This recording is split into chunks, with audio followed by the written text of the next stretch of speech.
Cotton, the Heritage Hour, HughForHeritage.com, and a very long interview with former Secretary of Defense Robert Gates, which I will begin in just a moment.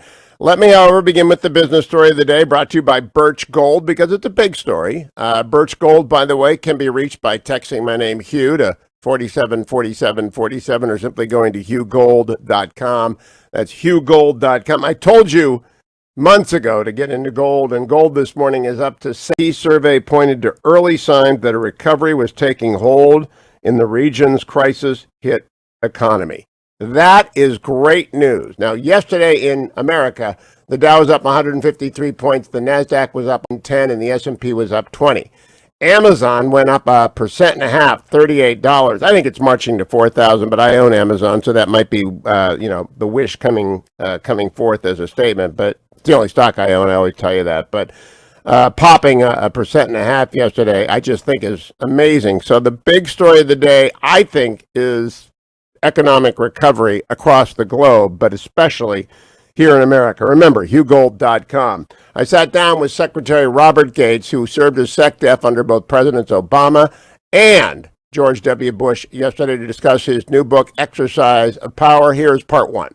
Pleased to welcome back to the Hugh Hewitt Show now Secretary of Defense Robert Gates, who served in that job under President George W. Bush and under President Obama, and a lifetime of service, including as National Security Advisor and at the CIA. He has got a brand new book out, Exercise of Power, which I'm holding up in my hand, which absorbed my Father's Day weekend. Mr. Secretary, welcome back to the Hugh Hewitt Show. Great to have you on. Thanks, Hugh. Really a pleasure to be back. Now, you began your career out of William & Mary at the Central Intelligence Agency. I began my career a decade later with Richard Nixon in his exile in San Clemente as a ghostwriter. We were both working on China. The end of this book, Exercise of Power, is all about China. It hasn't turned out how any of us expected, has it, Mr. Secretary?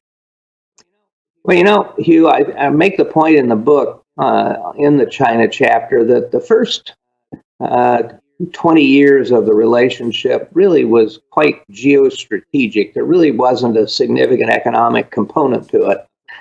For Nixon and Kissinger, it was all about the relationship with Russia and how do you use China against Russia, and better to have a warm relationship with China to be able to exploit.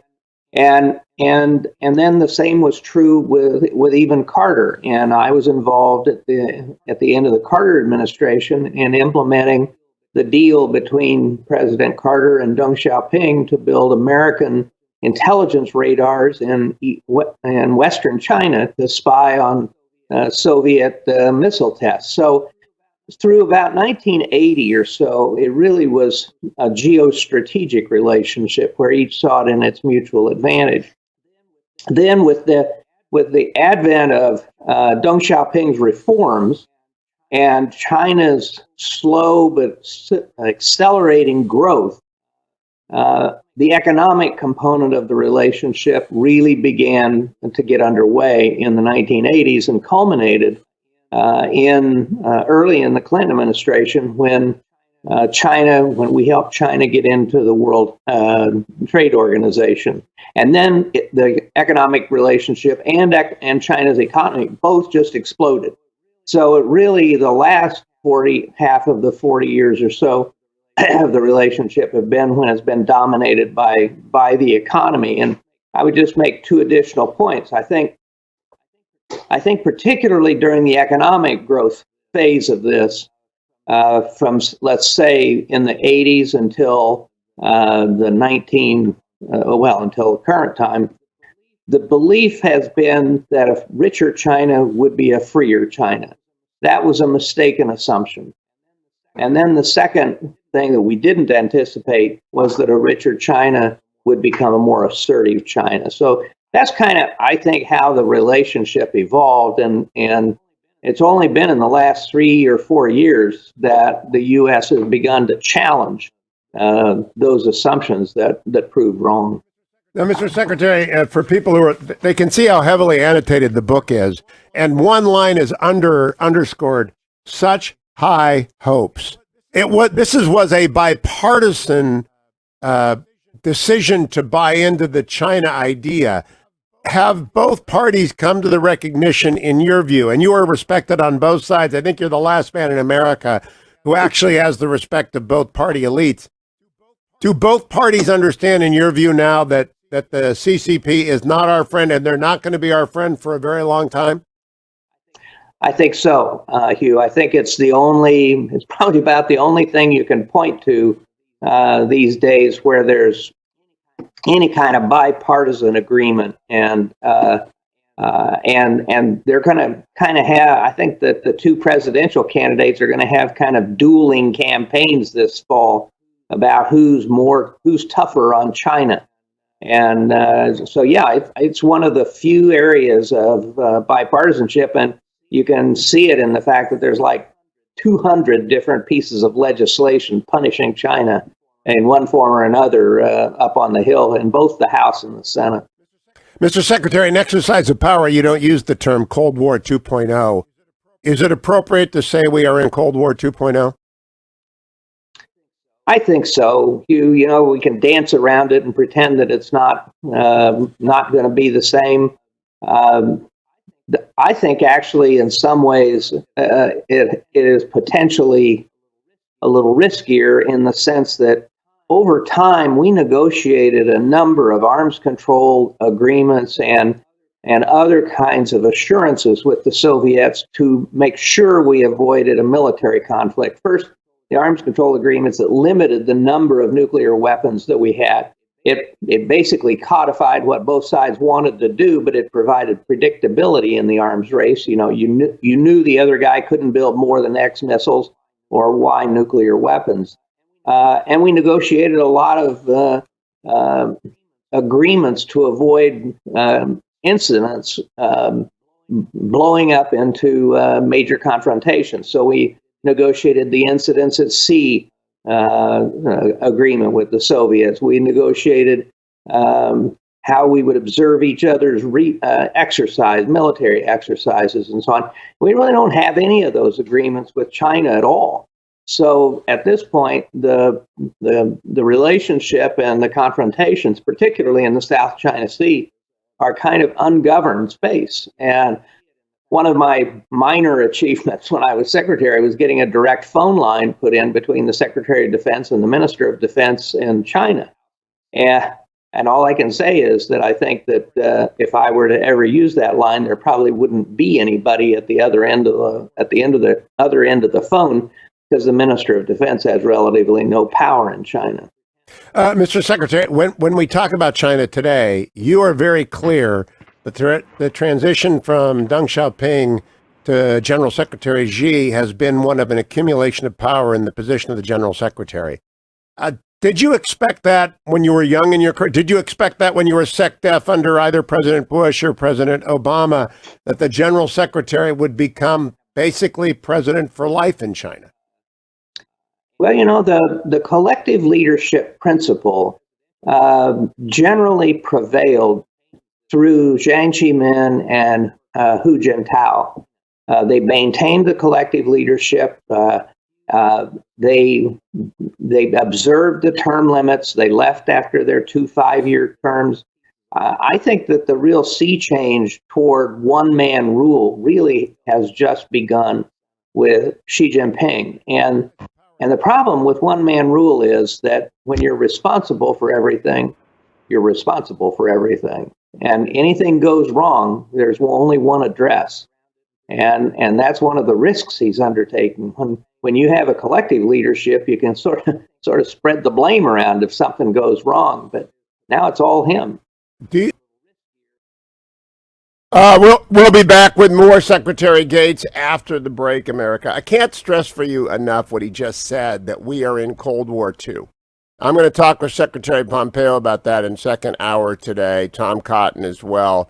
Secretary Gates may be the most respected man in both sides of the aisle, and he's blunt, he's to the point. I may bring it up with my guest from the Heritage Foundation, HughForHeritage.com, as well in hour number 3. That's a big deal for Bob Gates to say Cold War 2.0. Stick around, I'll be right back.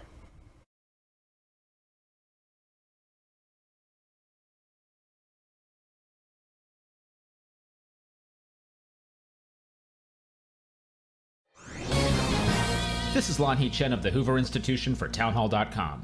Public health officials across America have spent the last several months warning about the dangers of the coronavirus and the need for us to stay at home, halt economic activity, and avoid social interactions with our friends and neighbors. We are now reopening our economy in many parts of the country, but these same public health officials have compromised their own credibility as we do so. On the one hand, they've urged caution and a slow return to work, school, and faith gatherings. They've criticized those who oppose the stay-at-home orders. But at the same time, these officials have been broadly supportive of the large protests on America's streets in the last few weeks. Public health officials should be helping us understand the comparative risks of activities, not endorsing the causes they like while prohibiting the ones they don't. Their hypocrisy is costly indeed. They have impacted our ability to address future health crises. I'm Lan Hee Chen. ADF, fighting for those whose liberties are being violated.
Trending now on the Dennis Prager Show.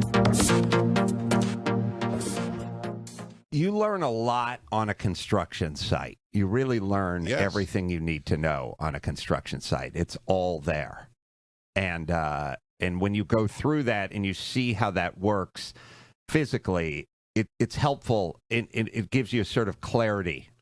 Let me ask you a question. I just want to say to the public, he has two really wonderful children.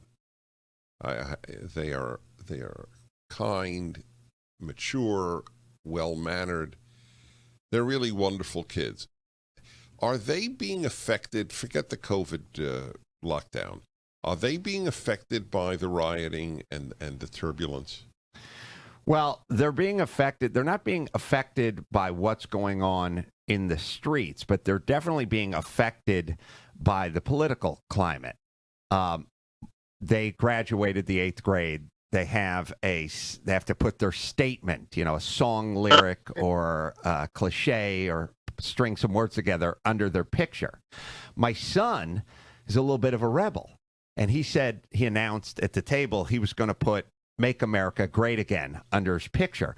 My daughter said, "No, you're not, because you won't be able to show up at school on the 9th grade. I don't want to be chased around with a stick for my entire high school career." Oh, God. Think about that. You're doing such a good job.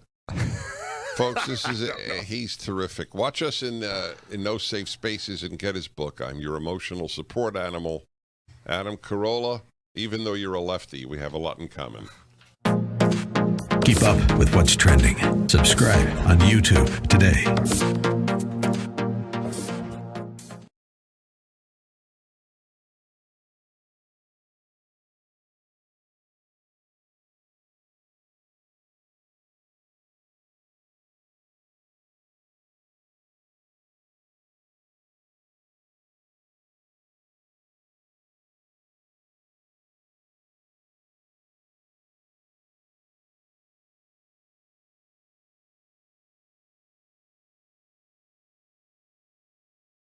Welcome back, America. It's Hugh Hewitt. Here's part 2 of my interview with former Secretary of Defense Robert Gates.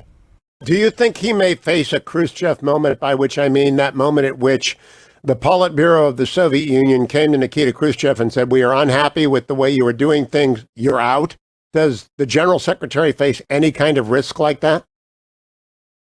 I think when you have this kind of a authoritarian regime, the leader always faces that kind of a risk. Now, he's taken, like most authoritarians, he's taken significant steps to make sure he controls the army, to make sure he controls the security services, and to plant his people so that he will get advance word. I remember I joined CIA just a couple of years after Khrushchev was ousted, and we took a lot of heat for not predicting that. And my response was, well, Khrushchev had all the intelligence resources there were in the Soviet Union, and he didn't see it coming. So how can you expect us to have gotten it? So, in one of these regimes, you just don't know. So, Mr. Secretary, going back to your legendary budget battles within the Obama administration, they're the stuff of Beltway lore. I want to look ahead, and I really don't want to get you involved in a partisan fight. I want to draw on your expertise. Are we spending enough in the right places to equip ourselves for a Cold War 2.0? I think we are. I think in the military sense, Hugh, we are. I have a feeling we probably could spend it better and more wisely. I felt that way the whole time I was in office, and tried to do some things about that in terms of shifting money around and so on. The problem with the military budget is that I like to describe it, if you were to graph the military budget over a period of years, it would look like the EKG of a fibrillating heart. The problem is the lack of sustainability. They'll have a couple of fat years and then a couple of lean years. And if they could just count on getting, say, 4% or even 3% real growth over inflation, but over a sustained period of time, 10 years or something like that, you could really make a lot of efficiencies in the department and save a lot of money. Because when you get a lot of money, if you know the next year is going to be lean, then you spend it as fast as you can. And that's just flat not efficient. And you could stretch out production schedules and so on. But the other part of this competition with China that we're going to have for as long into the future as we can see, where we are drastically underfunded, is in the non-military instruments of power. It's in our diplomacy, it's in our strategic communications, it's in our development assistance, it's in the way we use cyber politically, and in a variety of our economic tools. We are deeply underfunded, we lack any kind of coordination, and it's kind of open field running. And I would say one of the issues that I have with the president and the administration is they also don't seem to understand that it's not a great idea to antagonize everybody in the world at the same time. One of our unique assets in the United States is our allies and friends. Nobody's pushed the Chinese, or nobody's pushed our allies harder than I did to spend more on defense. But at the end of the day, it's like Churchill said: the only thing worse than having allies is not having allies. And none of our allies are remotely as much a pain in the neck as Charles de Gaulle was to Winston Churchill. I mean, that's for sure. It's not even close. Not even close. And so it's in this non-military arena where, frankly, we, since the end of the Cold War, have unilaterally disarmed, that the Chinese have invested huge sums of money. Hu Jintao, a few years ago, invested $7 billion to improve their strategic communications. And we don't have anything like that. And what we do have is disaggregated, and there's no strategy for it. So I would say on the military side, we're probably in pretty good shape if the current level of spending or rate of growth in spending can be sustained. On the non-military side, the Chinese are beating the pants off of us. Wow. I'll be right back with more Secretary Gates after the break. It is Tuesday, June the 23rd. Don't forget as well, flattenthefear.com, a project of the Job Creators Network. Flattenthefear.com makes it possible for you to understand when your business can reopen, when it ought to reopen. Head over to flattenthefear.com and come back for more of Secretary Gates here on The Hugh Hewitt Show.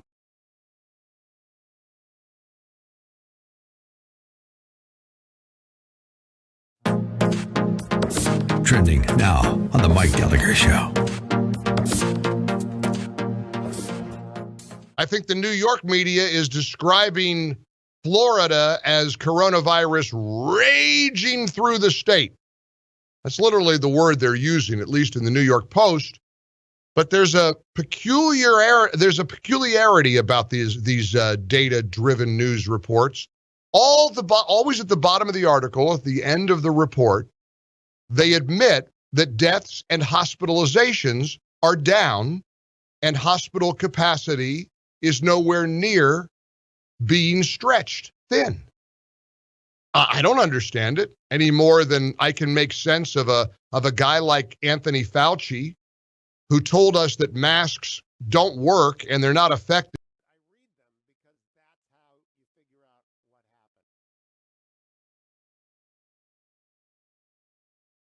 I read them because This is Lanhee Chen of the Hoover Institution for townhall.com. Public health officials across America have spent the last several months warning about the dangers of the coronavirus and the need for us to stay at home, halt economic activity, and avoid social interactions with our friends and neighbors. We are now reopening our economy in many parts of the country, but these same public health officials have compromised their own credibility as we do so. On the one hand, they've urged caution and a slow return to work, school, and faith gatherings. They've criticized those who oppose the stay-at-home orders. But at the same time, these officials have been broadly supportive of the large protests on America's streets in the last few weeks. Public health officials should be helping us understand the comparative risks of activities, not endorsing the causes they like while prohibiting the ones they don't. Their hypocrisy is costly indeed.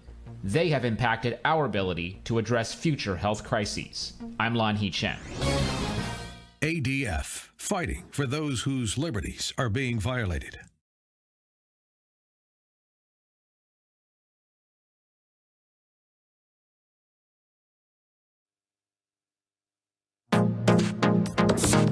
Trending now on the Eric Metaxas Show. Charlie Kirk, Turning Point USA, Falkirk Center, Liberty University. Let's talk about college campuses in America, because Turning Point USA, you do a lot of speaking at college campuses, because they are the places really that they're the incubators of the woke madness, cultural Marxism.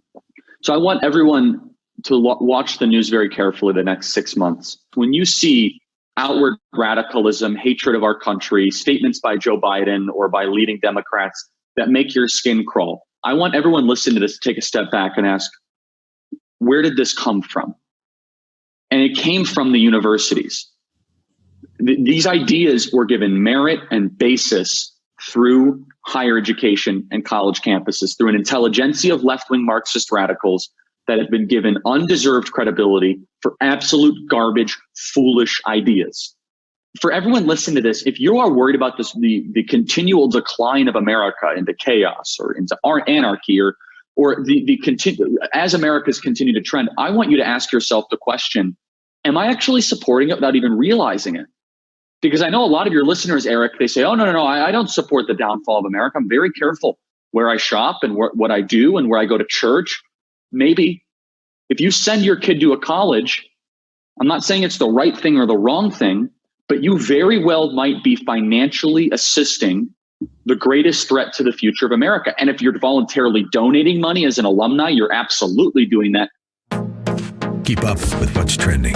Subscribe on YouTube today.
America has been doing some soul searching lately. Perhaps you noticed. We're examining what's right with America and what can be made better. No other country does this kind of introspection better than us. Some of what we found we don't like and will change. Every life has the right to be treated with dignity and respect. That includes our law enforcement as well as every skin color. We've been through this before in America, and we always came out stronger. We will this time too. Our hosts will make sure of that. We are the answer.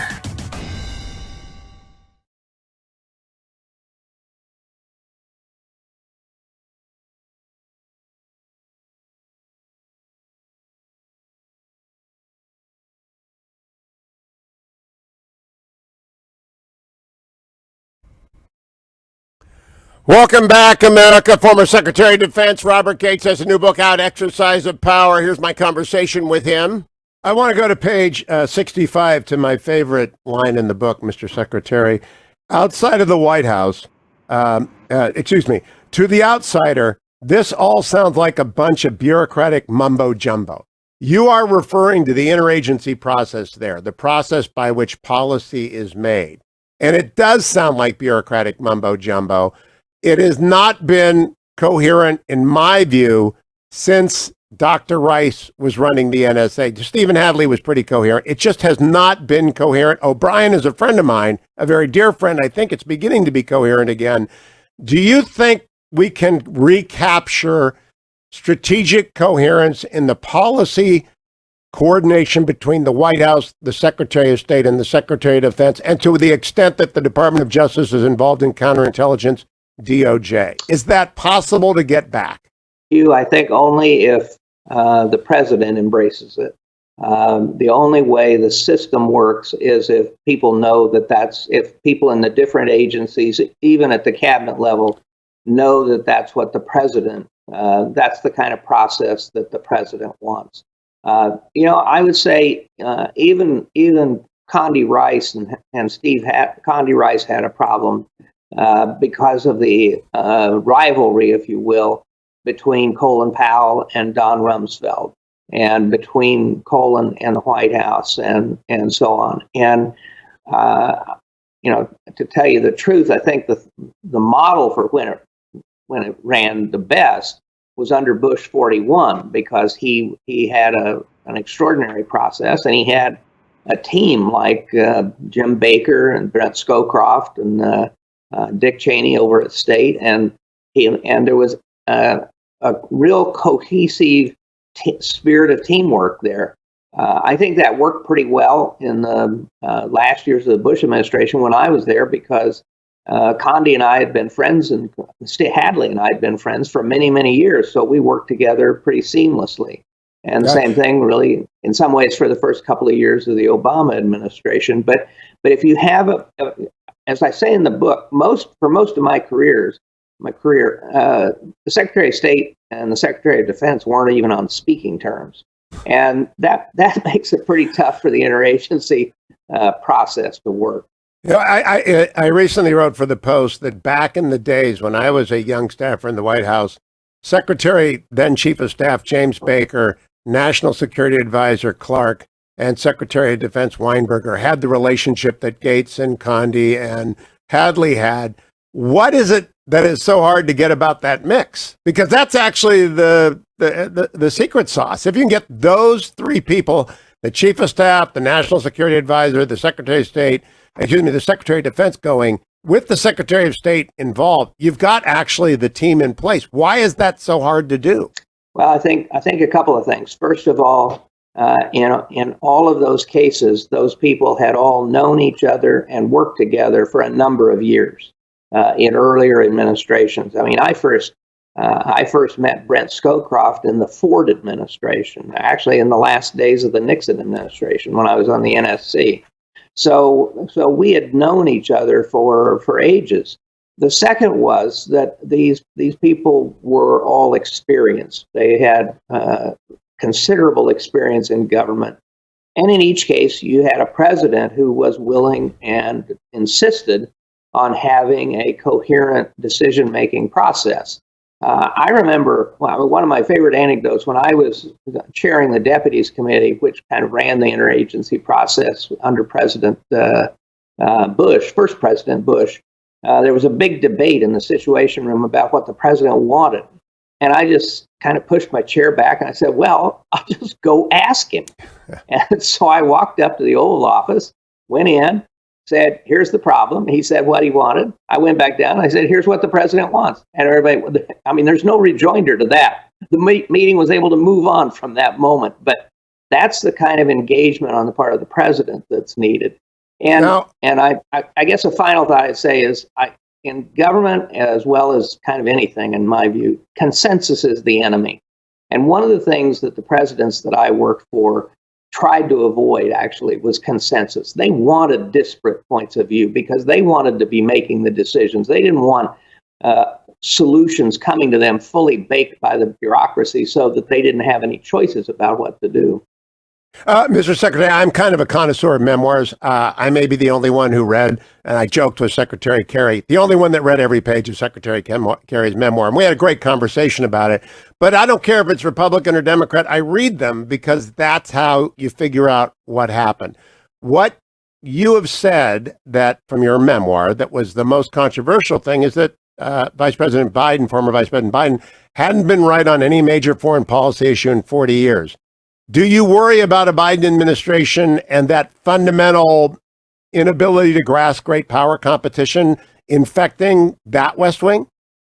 Yeah, I stand by that statement. I will say, Hugh, it related mainly to things that had happened in the Cold War. Biden voted against every single arms program, I think, that Ronald Reagan put up on the Hill. He voted for the Iraq War. And so on. So I do have those policy differences with him. I will say in the Obama administration, we did have a very deep disagreement on Afghanistan, and that was a big deal.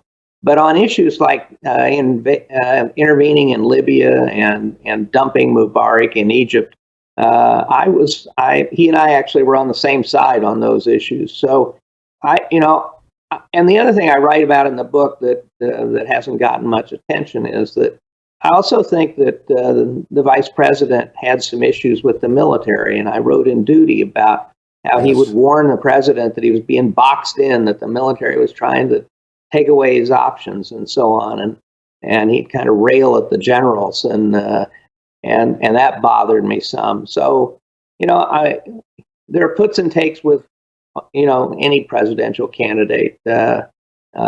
He brings a decency and an integrity and so on to the race. But I did have these issues with him. Let me ask you about a far more deep question, Mr. Secretary, because it makes you look out 40 years, having spent 40 years doing this. I don't think the bench is very deep in either party. And I believe a lot younger people are making much more significant decisions than was the case when I worked in the Reagan White House. In my late 20s, I was to be seen and not heard. Fred Fielding was my boss, and my opinions were not wanted. My research memos were wanted. Nowadays, we have 20-somethings and young 30-somethings making strategic decisions. What do you make of that change, and what does it augur for the future? I remember during the Clinton administration, somebody joking that it used to be that a job in the White House was the culmination of a career, not a first job. And that's kind of been true ever since. One of the regrets that I had when I stepped down, when I retired as Secretary of Defense, and I made a couple of comments about it, was that I was the last senior national security advisor, or a national security figure, to have worked for presidents of both parties. As sort of a personalization of the bipartisan approach to national security policy. And now, these younger people who are coming into these more senior jobs have only worked in the in the Republican channel or in the Democratic channel. They serve in government when there's a Democratic president, and then they go to a think tank or some such when there's a Republican president, and vice versa on the Republican side. So they actually don't get much experience working with people across the aisle. I mean, when I became Secretary of Defense, I'd had experience working with both Republicans in Congress probably for 30 years. And so part of the problem that we have in trying to foster bipartisan policies is that the people doing the staffing and creating the options and so on have grown up in their party cylinder, silo, and and have not had a lot of experience in the real world. Now, maybe in the think tank world, but in the real world, reaching across the aisle and figuring out how do you get the support of the other side for a particular policy. And there's that, and then, as you suggested at the outset, there's the lack of experience in many cases.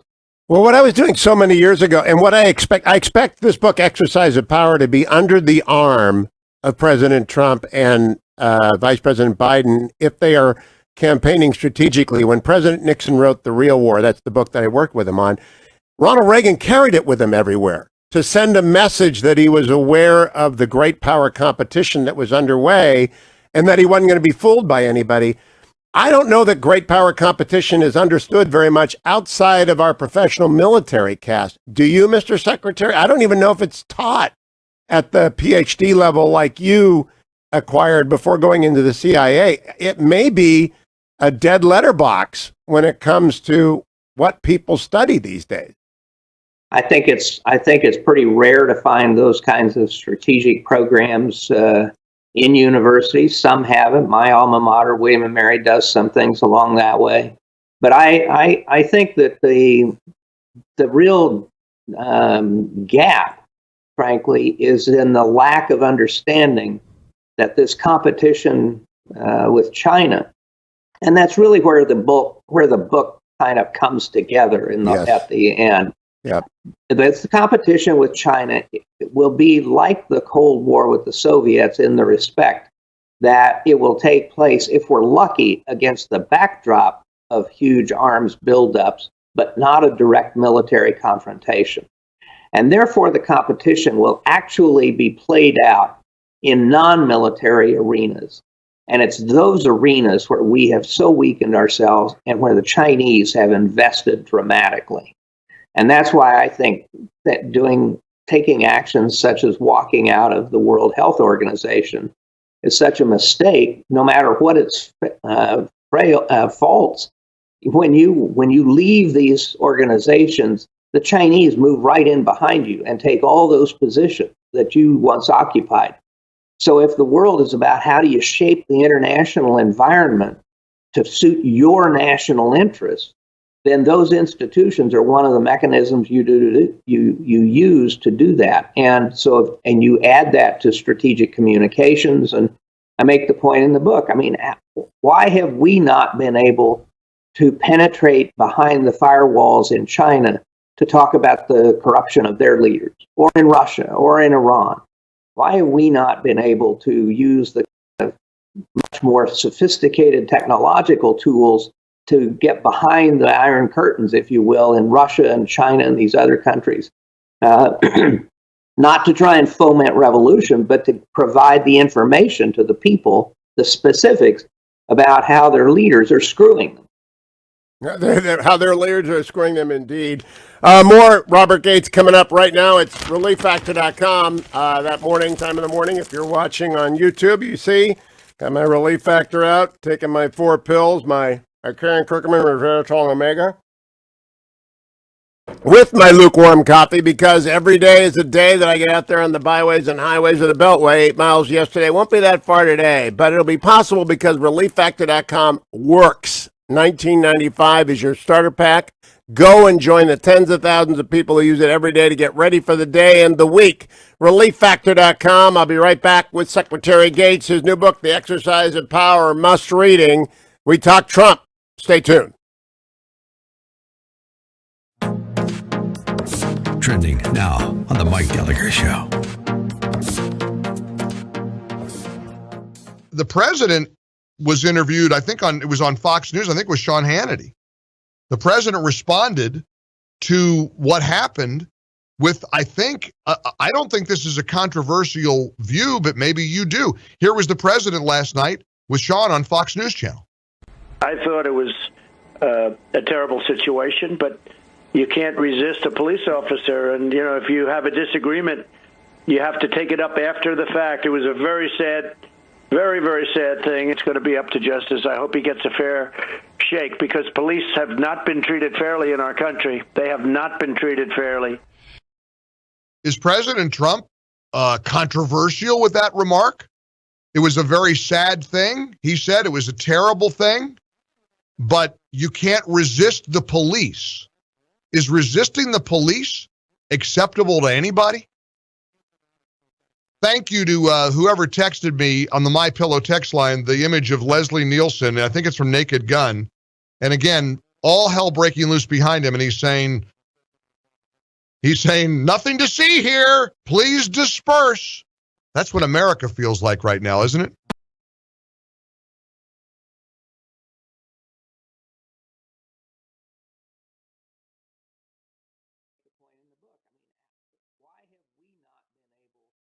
To penetrate. Have a monopoly on the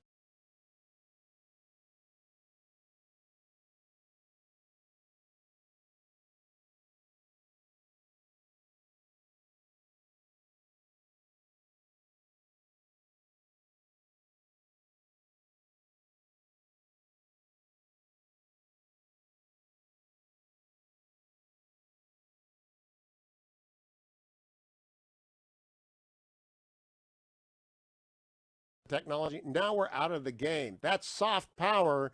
It's not DoD power, but we're out of technology. Now we're out of the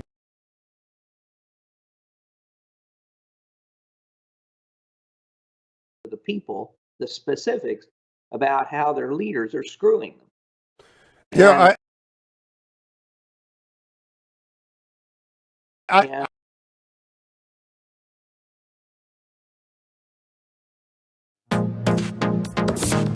Trending now on America First with Sebastian Gorka. The new book, I don't know when he sleeps because he publishes a new book every 3 weeks, is Blitz. Trump will smash the left and win.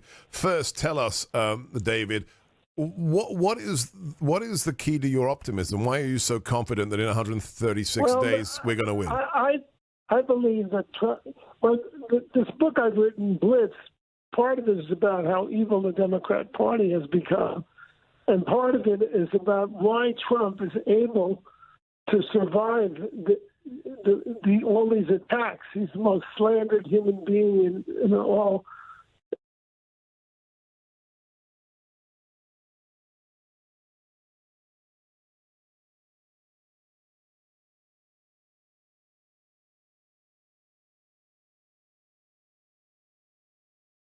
Welcome back, America. President Trump tweeting that he's authorized the federal government to arrest anyone who vandalizes or destroys any monument. More on that. But first, back to my conversation with former Secretary of Defense Robert Gates. I had Secretary Briette on yesterday, Mr. Secretary, talking about the fact that the Chinese are exporting micro-reactors, nuclear reactors, all over the third world, and we're not in that game. We invented the technology. We developed the technology. We used to have a monopoly on the technology. Now we're out of the game. That's soft power. It's not DoD power, but we're out of that game. How do you re-engage a country's interest in something like that when the narrative is that it's dangerous and, 3 Mile Island, we're going to burn a hole to the center of the earth sort of stuff? How do you defeat 40 years of popular culture? Well, I think it sort of goes without saying. It requires leadership. It requires, Franklin D. Roosevelt said that the primary responsibility of a president is to educate. And I think it takes a president, but it also takes congressional leaders saying that we need these capabilities if we're going to keep the competition with China peaceful. And we're going to need to rebuild capabilities that were dismantled during the Clinton administration. USIA was dismantled in 1998. USAID was tucked under the State Department a year later. None of these organizations have received adequate funding and so on. And so it's going to take members of Congress and the president working together to educate the American people that this is really a pretty low-cost way to carry on what is, in fact, a global competition that I think this is all of that. The battle between capitalism and communism, or between democracy and communism, I think is over. Communism is dead as a doornail. But authoritarianism has very, very deep roots in human history. And what we're seeing now is a reassertion of authoritarianism 30 years after the fall of the collapse of the Soviet Union. And so this battle is about democracy and human rights and political rights versus authoritarians, and they are exemplified by President Xi, to a lesser extent Putin. What makes China dangerous in the non-military arena is that they're smarter and they're a lot richer than the Russians, and they have created these non-military capabilities. Belt and Road is one example. I got it. There's a lot of problems with it and so on, but it's still $1 trillion commitment, and we have nothing comparable to it. The way they have created.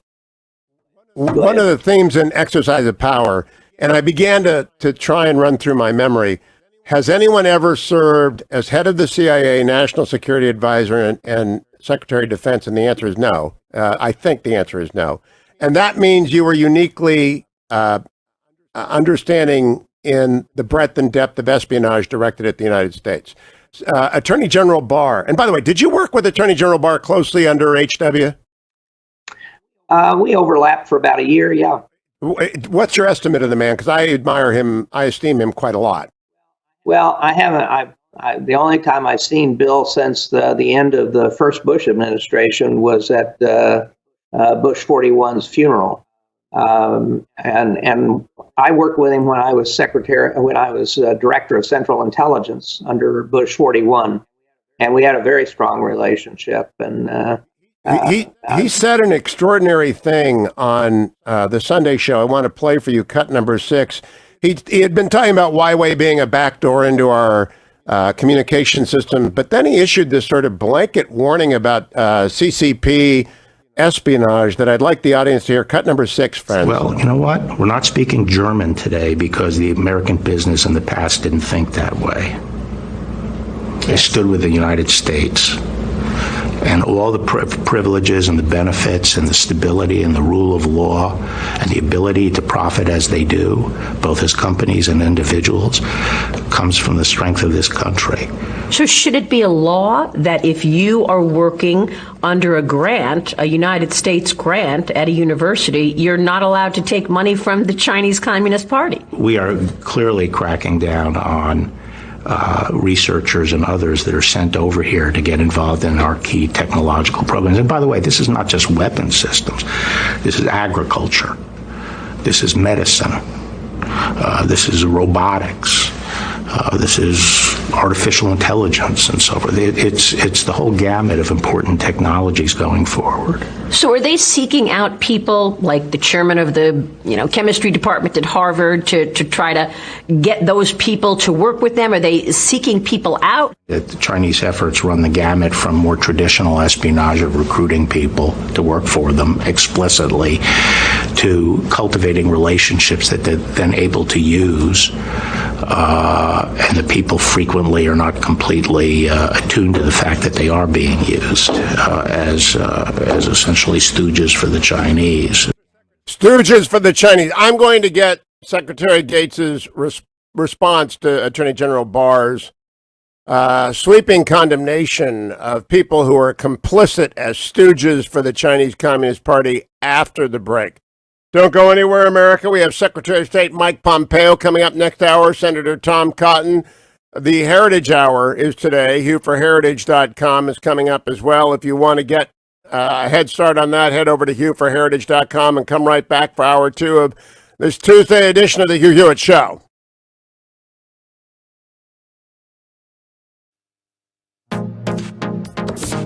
Trending now on The Larry Elder Show.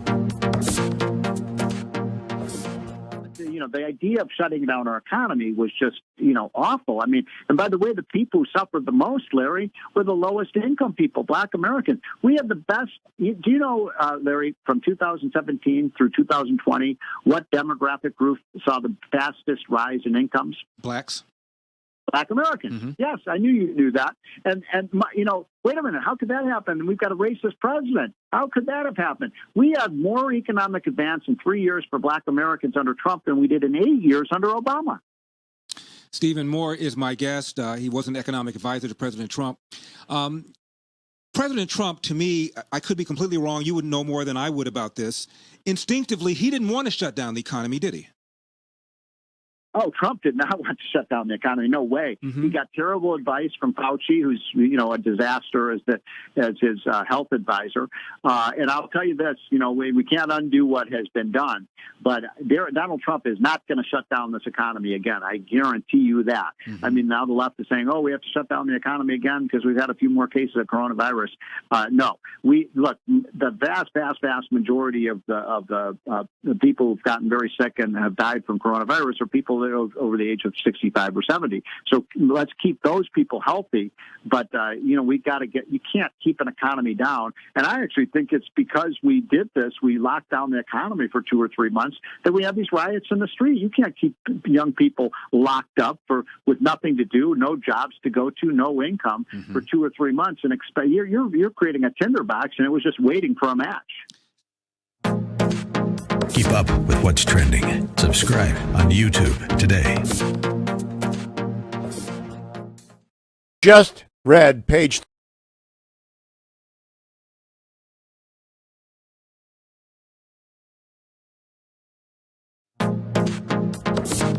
Trending now on the Eric Metaxas Show. Hey there, folks. Welcome. I'm talking to my friend Dinesh D'Souza. He has a new book out today. It's called United States of Socialism: Who's Behind It, Why It's Evil, How to Stop It. I have to say that I have been fascinated, not necessarily too surprised by the cravenness of American corporations in their dealings with China. They're willing to do business with people whose view of human rights in the Communist Party in China is not that different from slave owners in America before the Civil War. In other words, it's very, very dirty money, and they don't seem to be using the power they have to get leverage over the human rights situation. They simply seem to be willing to let it ride. And it seems that Trump is the first president we've had that has identified the problem and that is willing to take on China, which is, of course, a vast socialist communist power. What do you think of that situation? I think for corporations, you're quite right. They don't have any patriotic loyalty to the United States. They're happy to offshore, if you will, the slave labor. They're just looking at what by and large is called the China price. In other words, if they can make something cheaper over there, we're just going to get it over there, mark it up, and then sell it over here. So Trump is fundamentally, he's a capitalist, but I think even more than that, he's a patriot. And he loves the country, and he looks out for America's interests. And he's kind of not bashful about that. And that itself is a little bit of a shock. So I think Trump, in that sense, is redefining the Republican Party and essentially considering trade itself as part of the political process, which, of course, it is. Keep up with what's trending. Subscribe on YouTube today.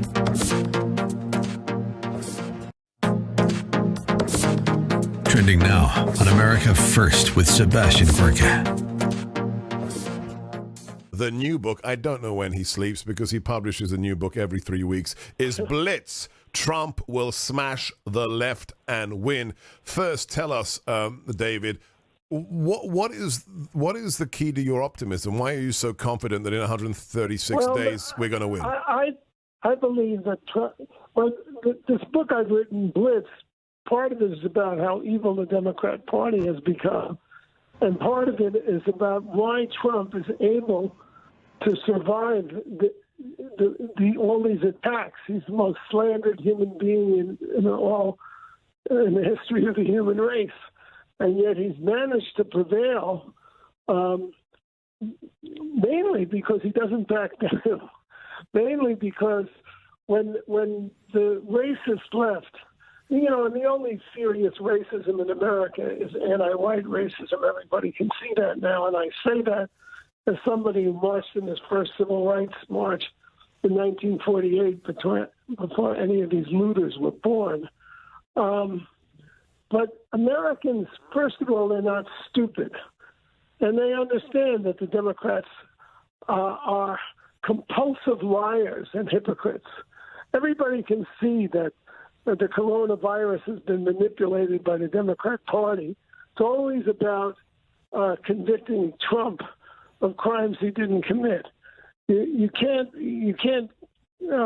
play in the park with your children or open a barber shop or a salon because of the virus, but you can have tens of thousands of people in the streets rioting and burning things if they're doing it for the Democrat cause. Keep up with what's trending. Subscribe on YouTube today. Trending now on the Dennis Prager Show. It may not have been the appropriate response to shoot the man who was running away with the taser, and it makes sense to me. I want to make clear, though, to all listening, as much as a mistake as that might have been, and I have to emphasize might have, because that'll be adjudicated, leaping to the notion that it was done because the man was black is a non sequitur to me. I just don't understand how people get to that conclusion. I agree. That's an absurdity. There's no way that officer woke up that morning and said, I'm going to go and kill a black person today. That's just a ridiculous thing to say. In fact, where I work is in underserved neighborhoods of color, and the vast majority of cops there, the majority of cops there are white, and we choose to work there because we want to help the community. We don't want to go there and hurt people in the community. We're there to help protect and serve that community. And I firmly believe that the vast majority of police officers, vast majority, wake up every morning wanting to do good and wanting to help. And those circumstances happen to be they shot a person who was black. They didn't shoot a person because he was black. Right. That's a ridiculous statement and ridiculous sentiment. And the people that perpetrate that, I think, are as guilty as anyone in this whole mess. Yes, that's the reason I raised it. And every study that I have seen has confirmed that, including the National Academy of Sciences, speaking about the lack of racist bigotry in the police force. Last year, this report came out, ladies and gentlemen. National Academy of Sciences, that is the highest body of science in the United States of America. Keep up with what's trending. Subscribe on YouTube today.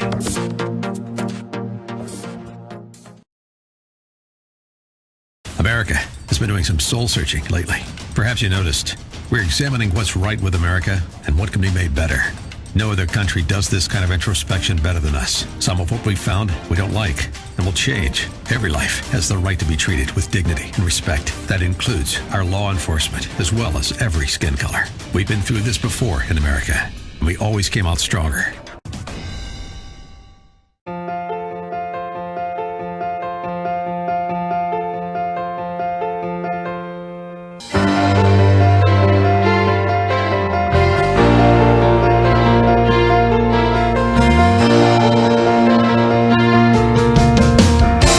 Morning glory, America. Bonjour, hi, Canada. Markets are rallying abroad because they think the coronavirus crisis is passing. President Trump has been tweeting this morning, calling John Bolton a washed-up creepster, threatening anyone who destroys monument statues on federal property with prosecution under the Veterans Memorial Preservation Act, and asserting that cases are going up in the U.S. because we are testing far more than any other country and ever expanding. With smaller testing, we'd show fewer cases.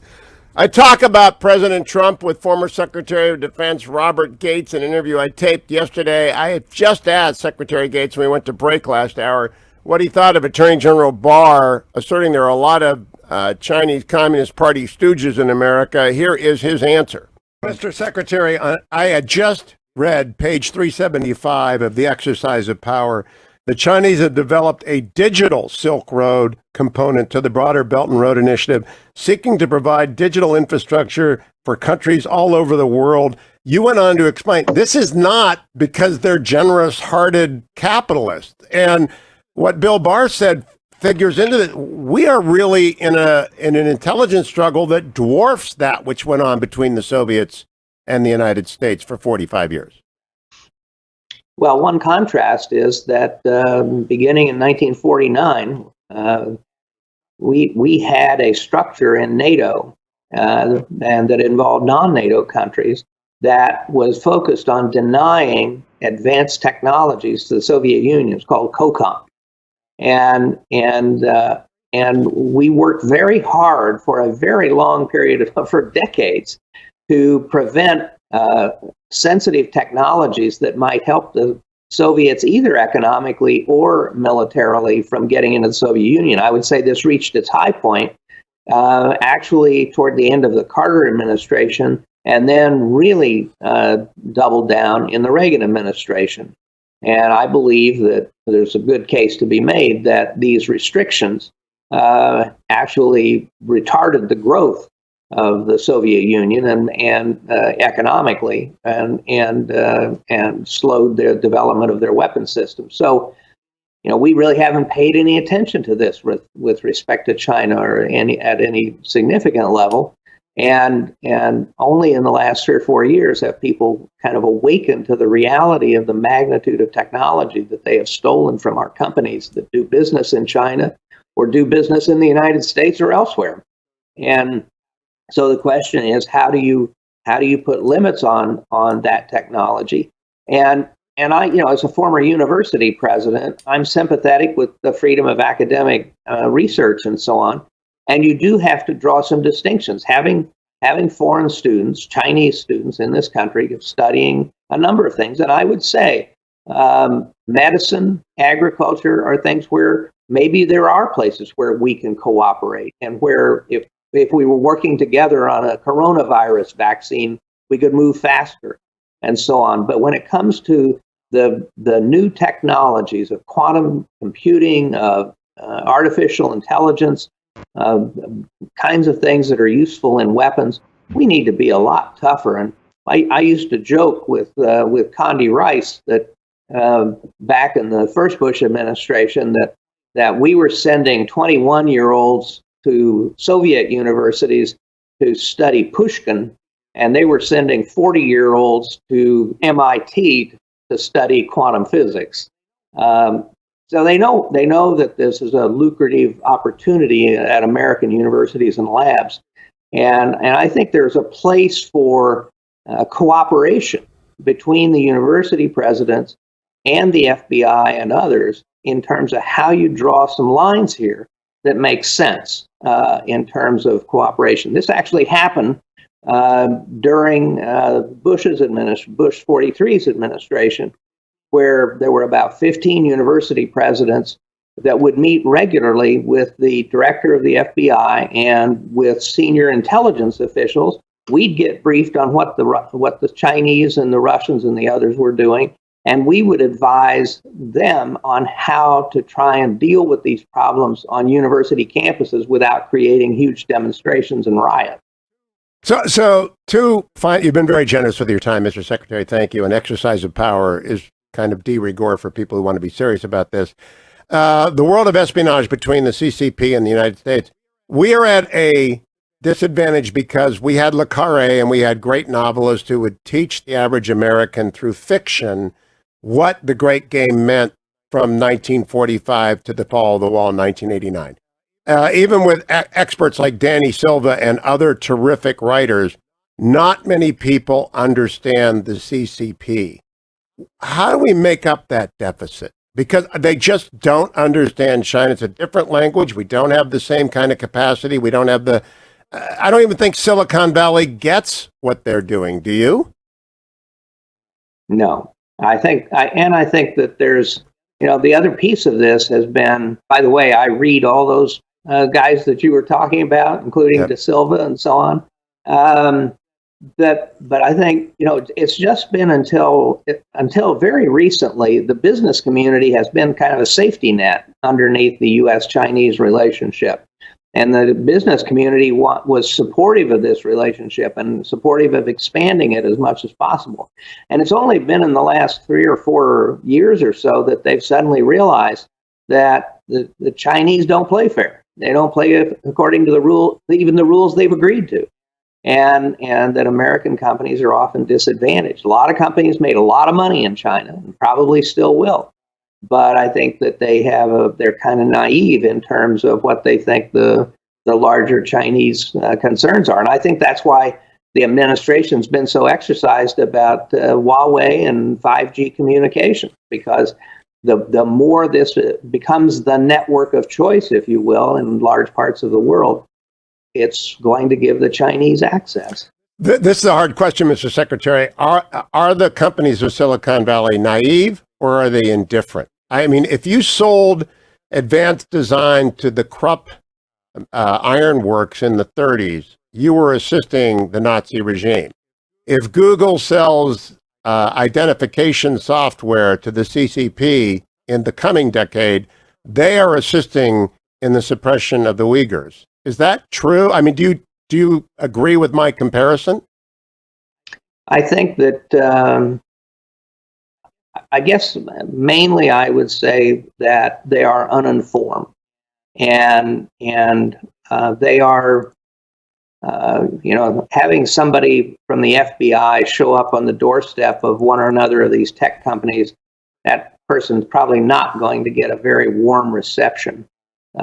So they're not well informed about how aggressive the Chinese are in exploiting their discoveries, and as we have seen in some law enforcement cases, and they're not much interested in cooperating with the American government. One of the things that was helpful to us in the Cold War with Soviets was American business was totally supportive of what we were trying to do, and we had a lot of help from American business. Now, I grant you, there weren't exactly very many business opportunities in the Soviet Union, so there was no economic incentive for them to try and have a closer relationship with the Soviet Union. But I think there is obviously the profit motive, but I also think there is a level of ignorance about just how aggressive the Chinese are and to what purposes the Chinese will put what they get. Now, everybody's entitled to their retirement, and I'm looking at your study, and I want to retire in that room with that fire. I think you've got this set up the right way. But my question is, did any of the big tech companies come to the only fellow who served as the SecDef for both presidents and say, come join our board, we need your knowledge? Are they aware of what they need on their boards? Well, one came, but the condition was that I had to use social media. And I said, and I would never do that. So that was a good condition by the Secretary of Defense, Robert Gates. One more segment with Secretary Gates. Then Secretary Pompeo joins me live from the State Department. Then Senator Tom Cotton joins me, and then the HughForHeritageHour.com, HughForHeritage.com coming up. We're just packed with substance this morning, all right? So you may find yourself surrounded by less than bright people talking about emotional subjects. If you want the real deal, what's going on in the world, the threat posed by the Chinese, what's in Ambassador Bolton's book, what are we going to do about great power competition, you come to the Hugh Hewitt Show. If you want to just yell at each other, then you go to the cable infotainment networks. Not what you get here. Stay tuned, America. The news of the day coming right at you on the Hugh Hewitt Show. Portions of the Hugh Hewitt Show brought to you by Sierra Pacific Mortgage. For more info, call 888-888-1172.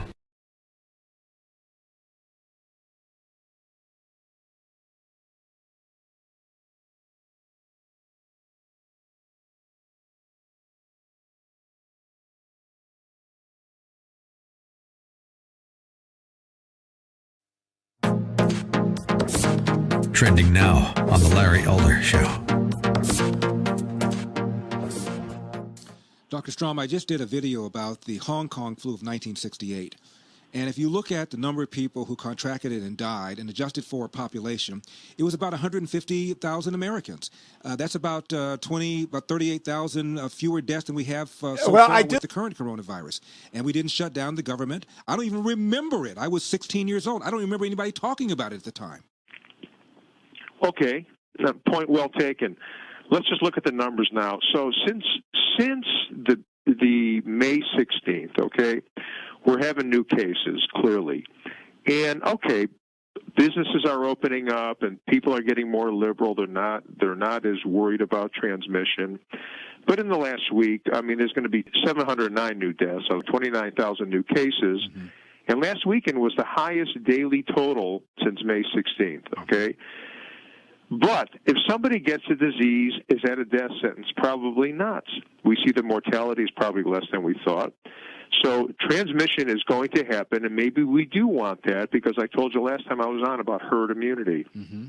You get 50 to 70% of the population infected, people are going to become immune, and we may need that herd immunity if we don't get a vaccination within the next, year? We hope by year end. So, yes, there are new cases. Does it warrant a complete shutdown? Probably not. Keep up with what's trending. Subscribe on YouTube today.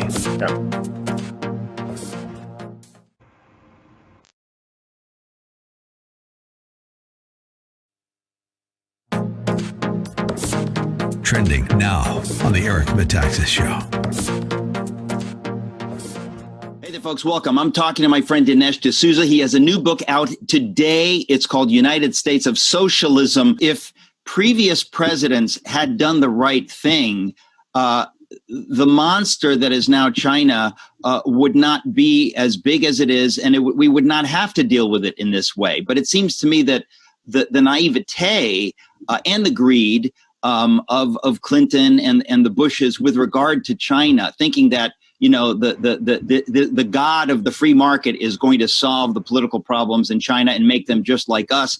That's one kind of stupidity. The other is just the pure greed of saying that, knowing that at least whatever happens, I'm going to make a lot of money. We've let this go on for 30 plus years. And it seems that you need someone like Trump to deal with them in the way that he's been dealing with them. At least that's what I think. The Chinese have had a long-standing policy of getting favorable treatment from the leaders of other countries by financing their family members. It's an old kind of Asian despotic mode of doing business.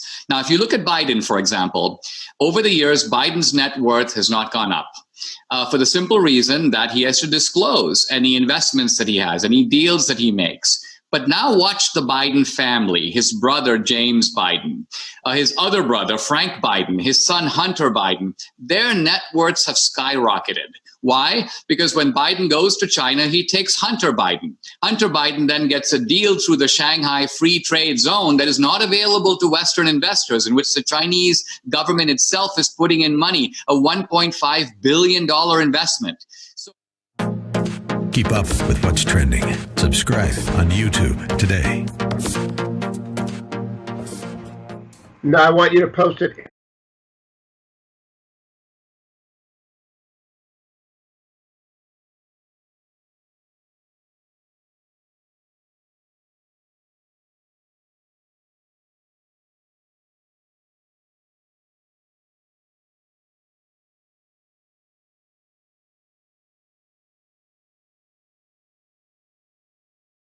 America has been doing some soul searching lately. Perhaps you noticed. We're examining what's right with America and what can be made better.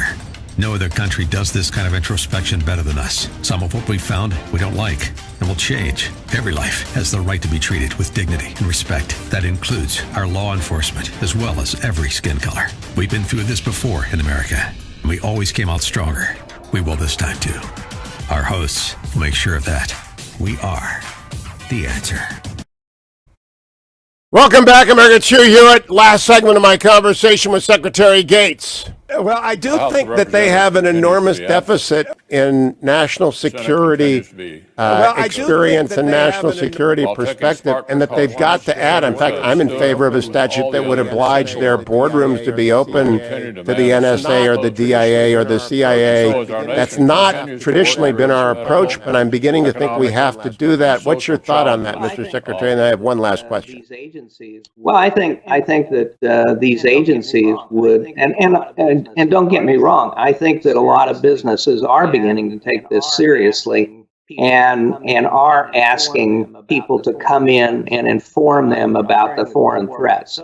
And during the Cold War with the Soviets, when we discovered the Soviets were targeting a company with high technology, we would go in and inform the company of that and either put a stop to it or work with the company to organize a sting against the Soviets.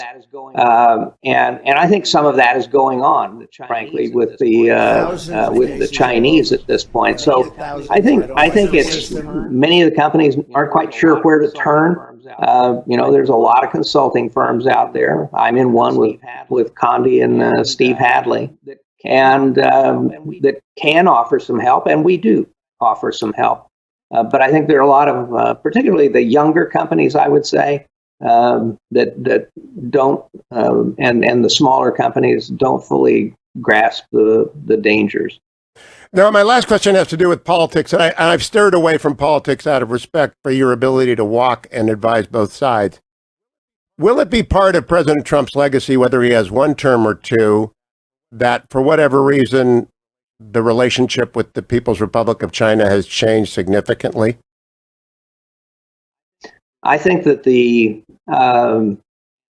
answer is yes, because I think while the suspicions and concerns about China were growing, I think that the full understanding of not only the national security risk from the Chinese, but our economic dependency and the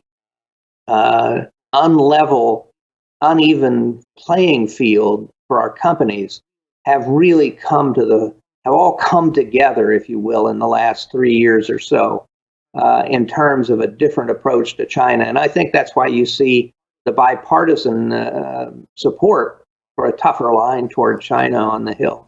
Well, that's why I want everyone to read Exercise of Power. I'm going to give myself a bonus question, just because of your experience with so many presidents over so many years. Are you shocked or surprised by what happened to President Trump in the transition and the immediate aftermath? Because it is increasingly, I work for two Attorney General, Bill Smith and Ed Meese. What happened to him is unprecedented in our history, in that it was an attack on the peaceful transition of power by a very small group of people with a lot of authority. Does it shock you, Mr. Secretary, what happened?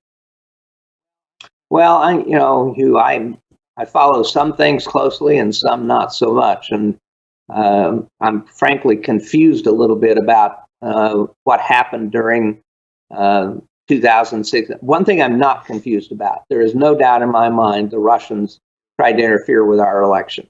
Just as they interfered with Brexit, and they interfered with the French election and the German election, and it was our election. But in terms of what the FBI and others were doing, frankly, as much as I read, I'm still kind of confused about who did what. And frankly, maybe these investigations that are going on will help clarify that.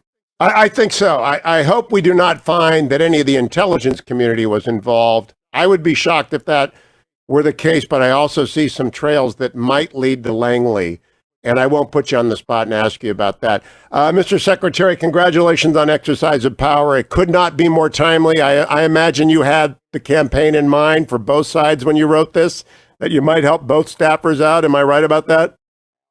Well, let's just say I insisted to the publisher that it had to come out before the election. Well, there was a guy named Nixon who did the same thing in 1980 because he wanted both sides to understand the real war as you do. Thank you, Mr. Secretary. Thank you, Hugh. And we'll come back with Secretary Pompeo, very much involved in that real war now. Updating you on that. Also looking abroad, German market. My gosh, it's up 2.5%. And our 10-year treasury's at 0.7. Don't forget to go to andrewandtodd.com.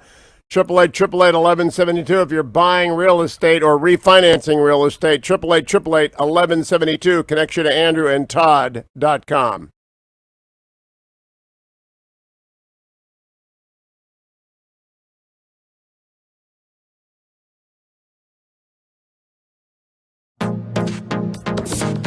Trending now on America First with Sebastian Gorka. We used to be able to testify in court, and we were believed. Now, unless there is a video from 3 different angles, no one cares what you have to say. With all this talk about racism and racist cops, I've never seen people treated differently because of their race.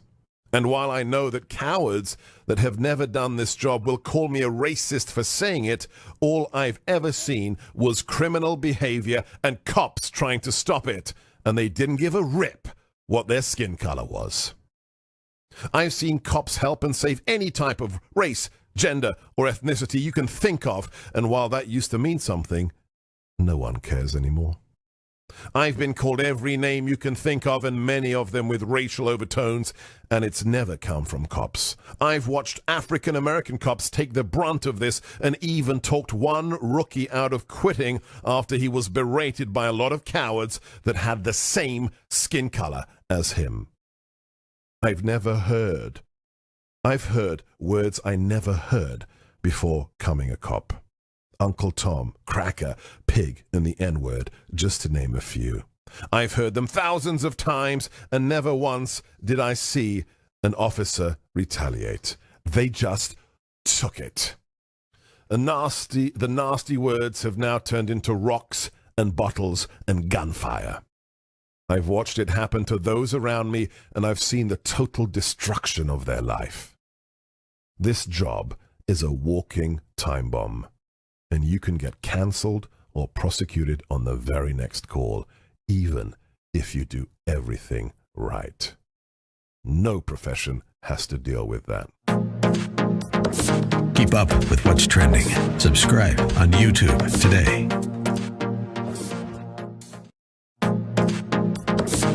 Trending now on The Larry Elder Show. You write in your book, Amity Schlaze, quote, most Americans shared something else with Harrington, confidence. In the 1930s, the New Deal had failed to reduce unemployment. The prolonged periods of joblessness were what had made the Depression great. But the memory of the New Deal failure had faded just enough that younger people liked the sound of the term. And memories of more recent successes fueled Americans' current ambitions. Many men were veterans, end of quote. This confidence that we could reorient society, we could cure poverty, as you pointed out. This is what drove a lot of this stuff. Oh, yes. Well, you know, it's always, I was looking at a flip chart, a flip picture today, you know, on the internet where they said, well, racism is a result of capitalism. We need socialism to get rid of racism. And I thought, wow, that's pretty intense, but a lot, and pretty wrong-headed. But a lot of young people believe that. The epigram of the current book, Great Society, which I hope the listeners will pick up, there's a lot of facts you may have thought about before but never seen laid out. Is nothing is new; it's just forgotten. And now here we are. People are just wealthy enough. Unemployment has been low just long enough that we forgot what it was like to have higher unemployment or to see companies fail or to understand that the government can't afford everything. Keep up with what's trending. Subscribe on YouTube today. Attention business owners. As America gets back to work, will customers know you're there? With little warning, the coronavirus attacked our nation and our well-being in ways we never anticipated. The tragic loss of life, unprecedented economic upheaval, and a shattered sense of security has left many individuals and businesses in shambles. While the aftershocks could be felt for months to come, they may not have to. There is hope for an extraordinary turnaround of your bottom line. But will you be prepared for America's grand reopening? All signs point to the biggest business opportunity of our lifetime, coming as early as this summer. A recent survey of local advertisers shows a 10-point jump in the number of local advertisers who plan to maintain or increase their spending. 1 in 4 businesses expect to spend more in advertising by the end of June, and more than half expect to restart or surge their spending by this summer. As the numbers forecast increased spending from advertisers across the country, will your message be seen and heard? Will your business benefit from the pent-up consumer demand? Salem Surround is prepared to help you deliver the right advertising message to reach all potential customers wherever they are. Your business can be ready for a post-COVID-19 economy, but the time to act is now. Be at the front of the line as our economy begins to fire on all cylinders once again. For a free assessment of your marketing message and strategy, visit salemsurround.com or contact your local media strategist today.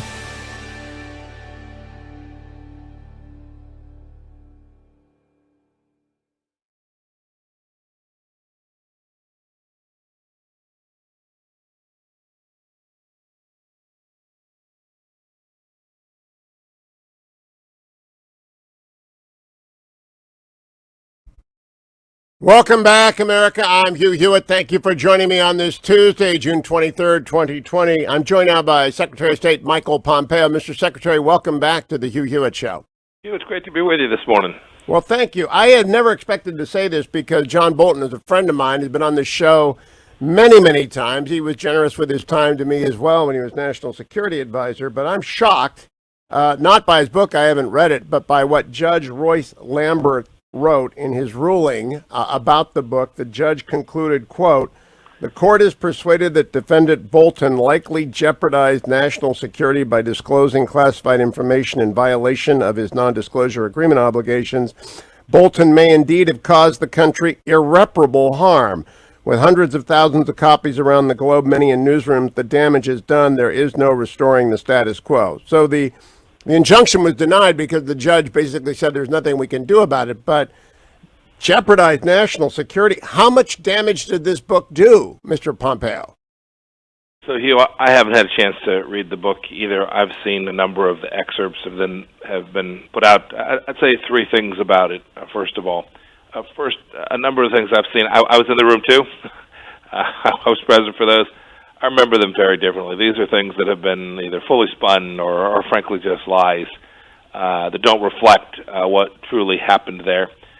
Second, the book says he was in the room. The truth is, he was such a difficult person and leaked so much information even while he was still in office that it was often the case that he wasn't a participant in the meetings because we all had come to see that there was a real risk that this information would end up in places it shouldn't have.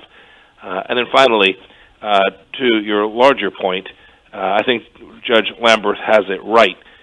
This is unprecedented, what John Bolton chose to do while a current president is still in office, to have his most senior national security staff member write a book containing detailed asserted quotations about what was said to foreign leaders, what was said in very private meetings on sensitive topics, presents enormous risk. I've also seen instances where there's information that I am confident was classified, and I am saddened because this is a horrible precedent, and I hope I'll leave to Attorney General Barr to make the final decision. But as I stare at that, this is the kind of thing that we've seen happen. I was a soldier once, you know that story. I saw young soldiers who were prosecuted for releasing classified information at a much lower level, and who were much more junior, and who didn't have 30 years of experience handling classified information. This is something that has real criminal risk associated with it, and for the life of me, I can't figure out how it's the case that this can be permitted to stand without a real response. If this becomes the pattern and practice, this is truly damaging to American national security. Have you discussed this with Attorney General Barr yet? I have not. Right. So let me ask you, President Trump has never been well served by his national security advisor. The first was taken out by James Comey. The second had a staff that leaked. I like General McMaster, but it leaked. The third, John Bolton. You recommended Robert O'Brien. Is the NSA finally working in hand in glove with you and with the president? You have a functional process. that is aimed at executing a interagency coordinating function to deliver good option sets, fact-based, data-driven option sets for the President of the United States. It's how it's supposed to work. It's how it's happened in Republican administrations that have been very successful. The good news is that in spite of those challenges, I could tick through a list of enormous foreign policy accomplishments. When John Bolton says that the President's decisions were based solely or nearly solely on his aim to get reelected, that's not what I have remotely observed. When the President made the difficult decision to go after Qasem Soleimani, it wasn't about getting reelected. When he went after Hamza bin Laden or Baghdadi or Qasim al-Rimi, when we work on religious freedom all across the world, the pro-life policies that we've put in place all across the world, those aren't about getting reelected. Those are trying to deliver the fundamental role of the United States, protecting Americans, keeping Americans safe, and President Trump has delivered that. So is it now working? Do you think he's being well served by the entire national security staff now? I do. All right. Let me ask you about one particular charge, the most troubling charge by Ambassador Bolton. Did the President in any way condone or encourage General Secretary Xi's concentration camps for the Uyghurs, on whose behalf you personally have spoken frequently and forcefully? I have indeed. When I was in Central Asia, I had a chance to meet with Uyghurs who had family members that were in those camps in Western China. The President signed, while I was meeting with my Chinese counterpart in Honolulu last week, the President signed a piece of legislation. It was a bipartisan piece of legislation that is historic, calling out the human rights violation in Western China. I don't know where John got that information. My observation is the President's been very clear. We have a complicated balancing set of issues when it comes to human rights, but he's always been very clear about what the expectation should be about how America will be a leader on that issue, whether it's freedom for the people of Hong Kong, human rights for the Rohingya. All across the world, this President has understood that it's important for America to be a true beacon for freedom and liberty and human rights around the world. So did you ever see him encourage Xi to put Uyghurs in concentration camps? No. Yeah, I did. It makes no sense. It just is crazy. I just had Secretary Gates on, former Defense Secretary Gates. He told me he stood by his assessment of former Vice President Joe Biden being wrong on every major foreign policy and national security issue over the past 4 decades. Would a Biden administration, in your opinion, Secretary Pompeo, mean a return to the appeasement of the Obama-Biden years? Well, I can only take the data points that the Vice President was very involved in a number of these decisions when he was serving under President Obama, and you've seen whether it was the Paris Climate Accords or the appeasement of the Ayatollah in Iran, or the underwriting of the challenge that the Chinese Communist Party presents to the United States of America today. There's no reason to think that President Biden would take any different action. That's not political. That's simply an observation of 30-plus years of Senator Biden and then 8 years serving as Vice President. We've seen how he approaches these problems around the world, and I have no reason to believe that his views on these issues would have changed. I'm going back a little bit to John Bolton and to James Comey. Attorney General Barr said on Sunday and the week before that what he has seen with regard to the attack on the transition to power, of which you were a part, you took over the CIA, the attack on President Trump is, quote, very troubling. Is that assessment of John Durham's investigation as ominous sounding to you as it is to me, Mr. Secretary? Hugh, I don't want to comment on the work that Durham and the Attorney General are doing there. All right. The Attorney General also told Maria Bartiromo this past weekend he is worried about the threat of foreign actors counterfeiting mailed ballots. Now, this isn't about absentee ballots. It's about the mass mailing of ballots. From your time as CIA director, your time now as the head of the State Department, do you share that concern about the abilities that our enemies have to interfere to an even greater degree with our election than they did with the Facebook ads last time around? I'll share with you what I can. It is absolutely the case that it is multiple nations who have demonstrated both a capability and mixed information with respect to their intent to interfere in our elections. You should know that President Trump made a very high priority to push back against that. The Department of Homeland Security has the primary responsibility along with the Department of Justice. We do our part here at the State Department. Intelligence community does its part. I know that we are all working hard along every vector, whether it's ballot maintenance itself and protection of the ballots, protection of electronic balloting systems, often state-level work that gets done, but DHS is very involved in partnering and trying to help those states be successful in that, providing resources, training, and talent. I know we are all working hard to make sure that this election come November is conducted in a free and fair way and that the American people can have confidence in the outcome. There's a lot of work to do. There are many bad actors around the world that would like to create uncertainty around that, and our task, our mission is to make sure that that doesn't happen. Mr. Secretary, Tom Rogan at the Washington Examiner today has a column saying that your meeting in Hawaii last week was actually a Chinese plot to split you from President Trump. Do you believe that's what it was? And if so, did it work? Well, I'll leave to others to speculate about the Chinese motivation for meeting with me. I know why I wanted to meet. I wanted to meet because we have a Chinese Communist Party that is behaving in ways that fundamentally put the American people's security at risk. I work for a president for the first time in decades who has taken this threat seriously. That's not partisan. Those were Republican and Democrat presidents. It was a different time in history. Today, the absolute clarity we have about the risk of the Chinese Communist Party and all of the vectors. We see what's happening in Hong Kong. We see what's happening in the Himalayas with India. We see what's happening in the South China Sea. We watch as they steal intellectual property. I could go on.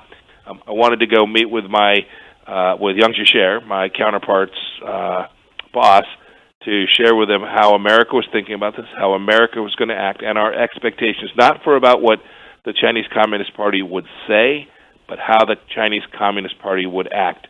And they sometimes think that flowery language works and that sending out communiques matters. In the end, what we need to see from them is a change in behavior.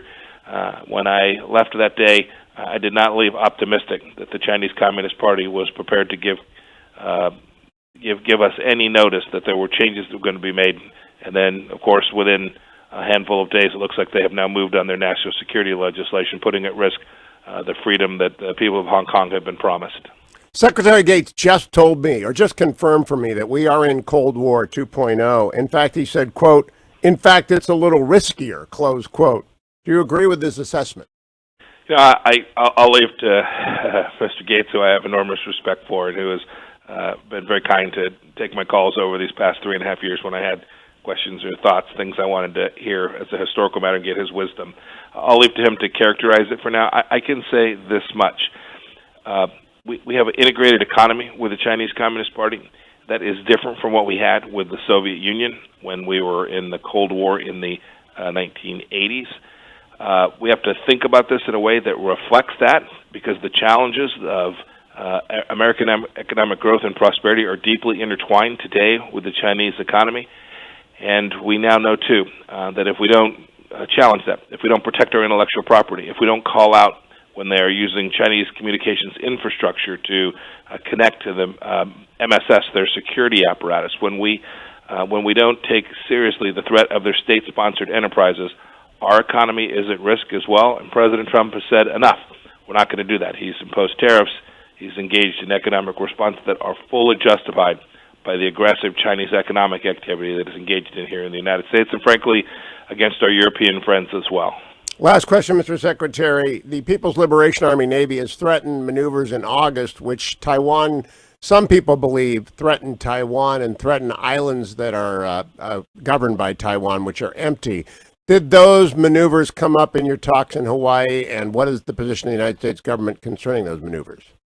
We talked a great deal about military activity. Ours, they're not happy that our Department of Defense, our Navy, has been exercising its right to navigate in free, open waterways all across the Indo-Pacific, and expressed our clear intention to continue to do so.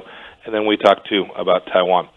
There's a clear understanding between our two countries about the expectations about how each of our two countries will behave. They were concerned. This administration is now notified of a sale of F-16s to Taiwan. They're not happy about it. This is completely appropriate, consistent with how previous administrations have treated Taiwan, and we will continue to do all the things that President Trump outlined when he was campaigning and what he's talked about in these last 2.5 years to ensure that we do the right thing to keep the American people free and safe and prosperous, and don't allow the Chinese Communist Party to put that at risk. Mr. Secretary, thank you for joining me this morning. I Thank you. appreciate Have a the great time. day. Take care. I'll be right back, America. Stay tuned. Senator Cotton is next on the Hugh Hewitt Show. This portion of the Hugh Hewitt Show has been brought to you by MyPillow. Call 800-951-5493 or go to MyPillow.com and be sure to use a promo code HUGH.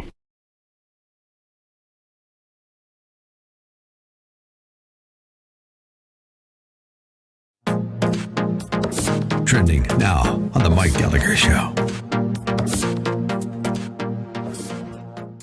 The virus isn't red or blue, but the left immediately weaponized it against President Trump, their endless efforts to remove him having failed. From the beginning of the scourge, it was obvious they were more interested in demonizing Trump than in defeating the virus. Though Trump and virtually all of America condemned the senseless killing of George Floyd, the extreme left seized the moment not merely to protest officer misconduct, but to condemn the nation for systemic racism, white privilege, and white supremacy.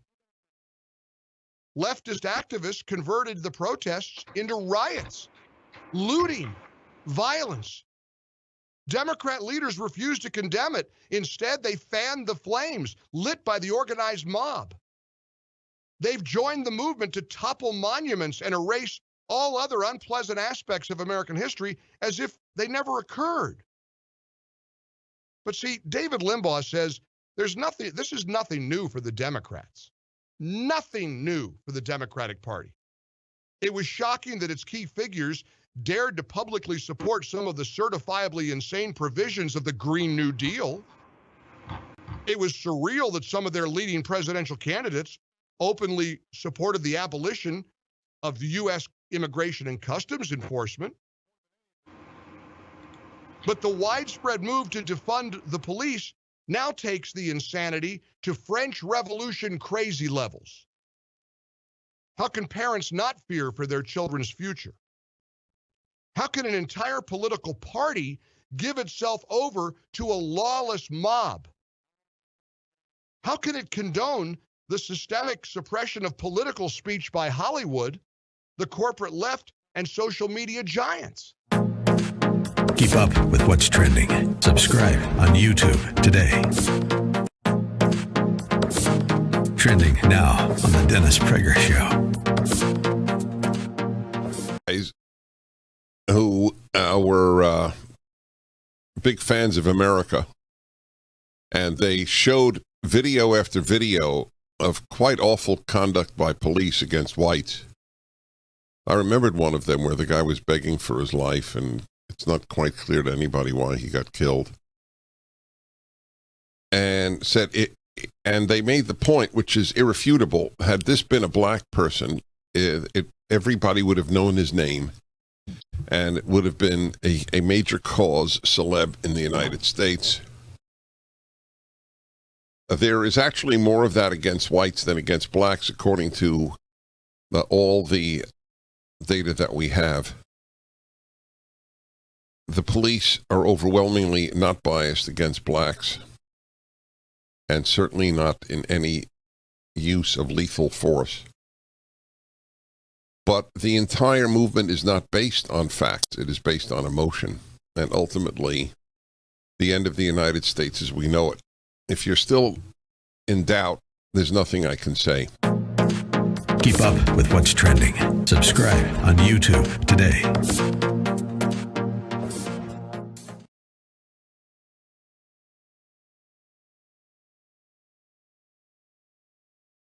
Welcome back, America. Joined now by United States Senator Tom Cotton. Good morning, Senator. Good morning, Hugh. Last night, there was an attempt to destroy the statue of Andrew Jackson in Lafayette Park. It was not successful. You are of the opinion, I believe, that those demonstrators turned rioters should be prosecuted. Am I correct? Lock them up, Hugh. First off, yeah, they're not protesters, they're not demonstrators, and they're trying to tear down a 168-year-old statue. You can call them vandals, you can call them criminals, you can call them vigilantes, but soon enough they should be called inmates. Hugh, there's a law from 2003 called the Veterans Memorial Preservation Act.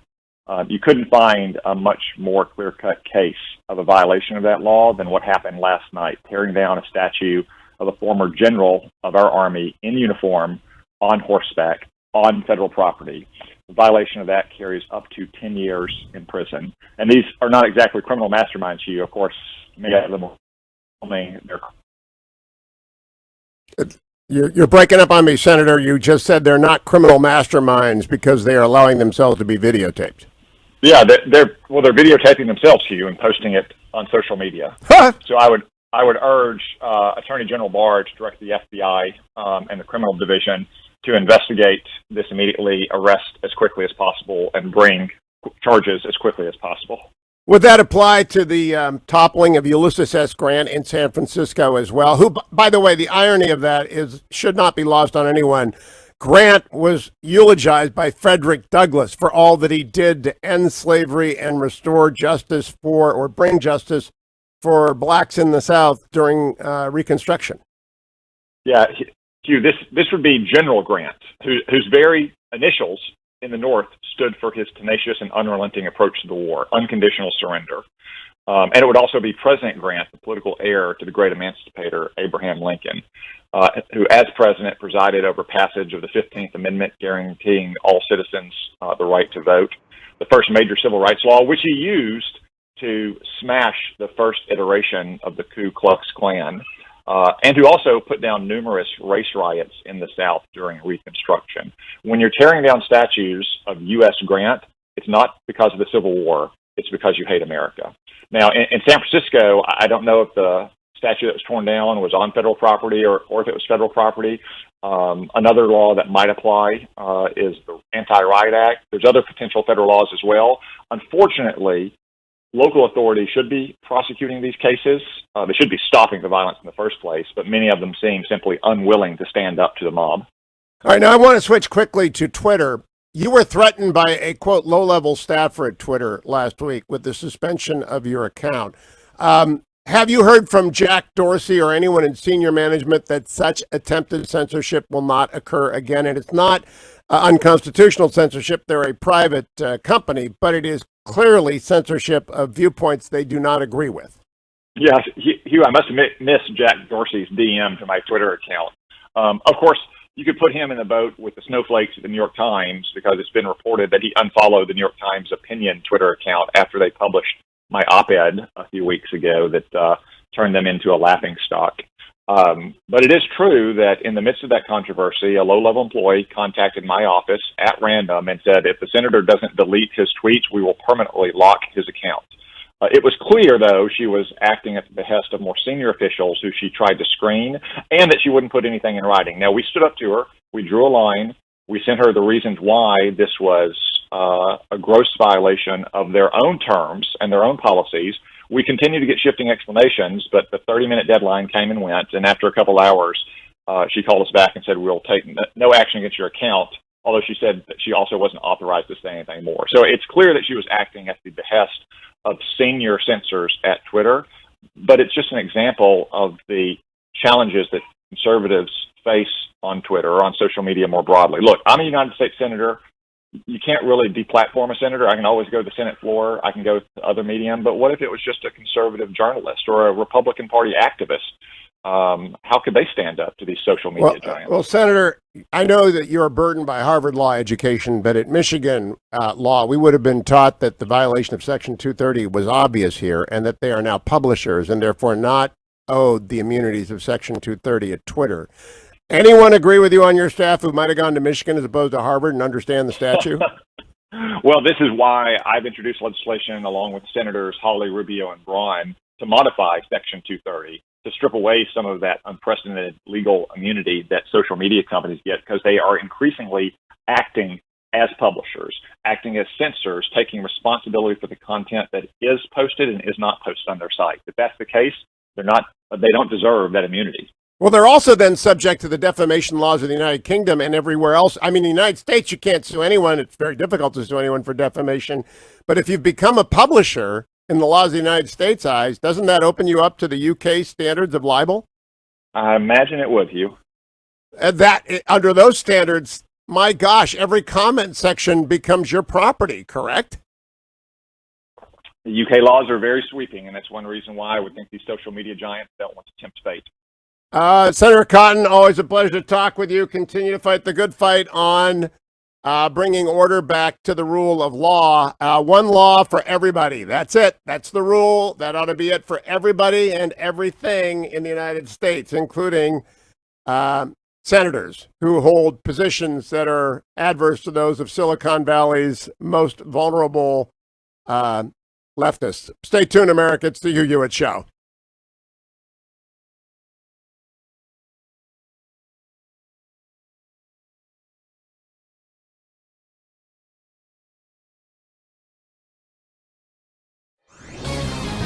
This is Lanhee Chen of the Hoover Institution for Townhall.com. Public health officials across America have spent the last several months warning about the dangers of the coronavirus and the need for us to stay at home, halt economic activity, and avoid social interactions with our friends and neighbors.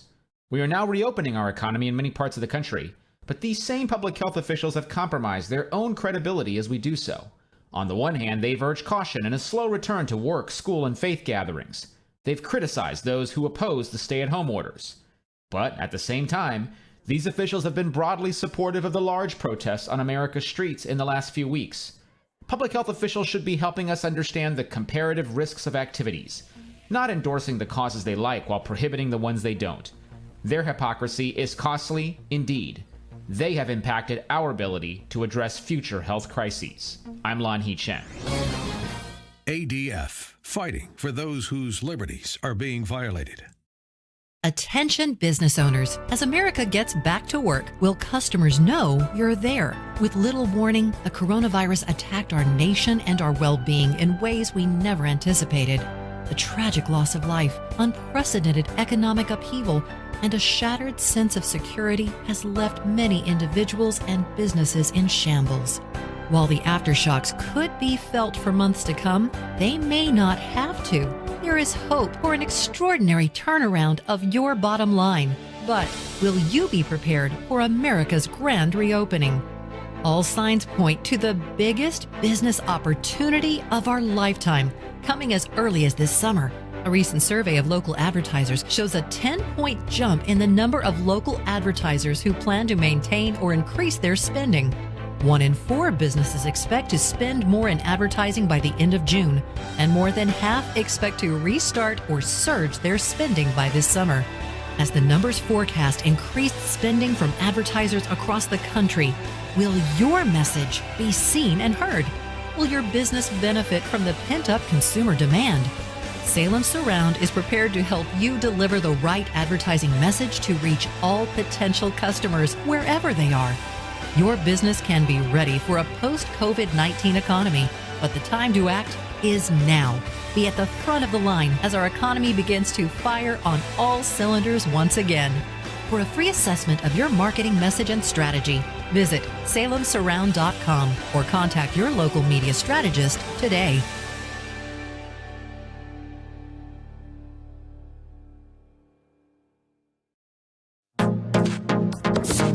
Trending now on the Dennis Prager Show.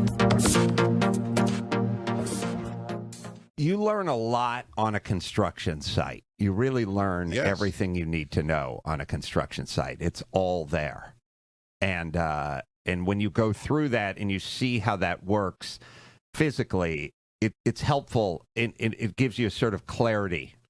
Let me ask you a question. I just want to say to the public, he has 2 really wonderful children.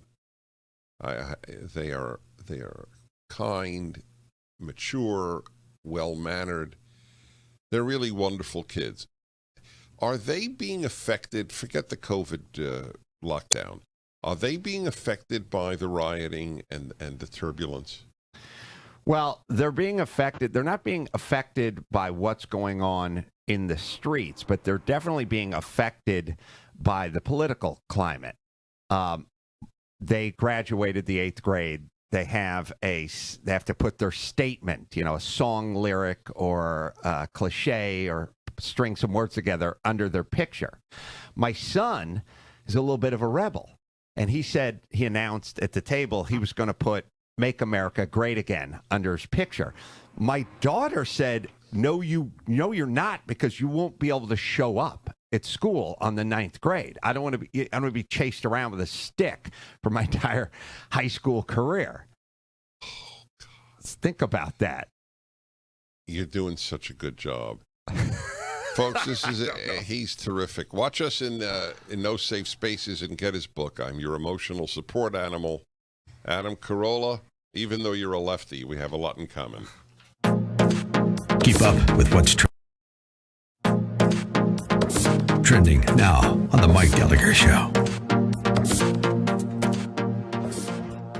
I think the New York media is describing Florida as coronavirus raging through the state. That's literally the word they're using, at least in the New York Post. But there's a peculiarity about these data-driven news reports. Always at the bottom of the article, at the end of the report, they admit that deaths and hospitalizations are down, and hospital capacity is nowhere near being stretched thin.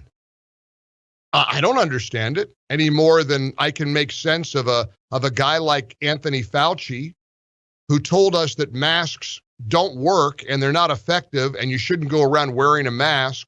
You're causing more problems than solutions. And then admitting that those were lies because they were worried that we would, scarf up all the face masks from the hospital workers. And now, if you live in California, soon to be Texas, Tampa, Florida, you don't wear a mask, I guess you're breaking the law. I don't know what they're going to do to you if you don't have a mask. Think there'll be a mask jail?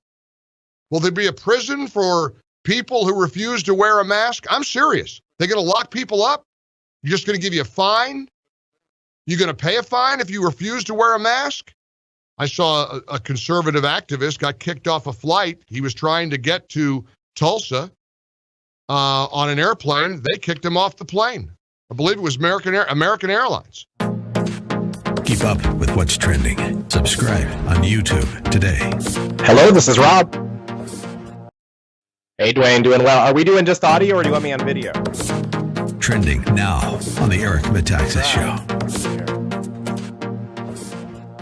Charlie Kirk, Turning Point USA, Falkirk Center, Liberty University. Let's talk about college campuses in America, because Turning Point USA, you do a lot of speaking at college campuses because they are the places really that they're the incubators of the woke madness, cultural Marxism.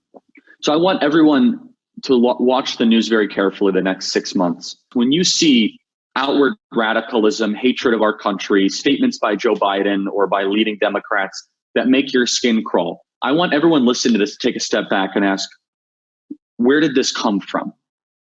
And it came from the universities.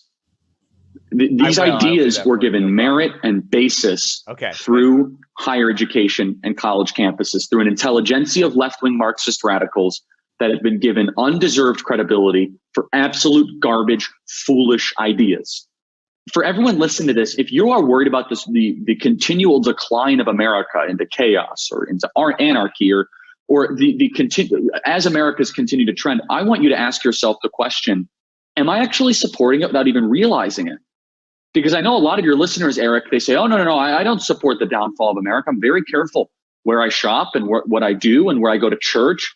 Maybe if you send your kid to a college, I'm not saying it's the right thing or the wrong thing, but you very well might be financially assisting the greatest threat to the future of America. And if you're voluntarily donating money as an alumni, you're absolutely doing that. Keep up with what's trending. Subscribe on YouTube today.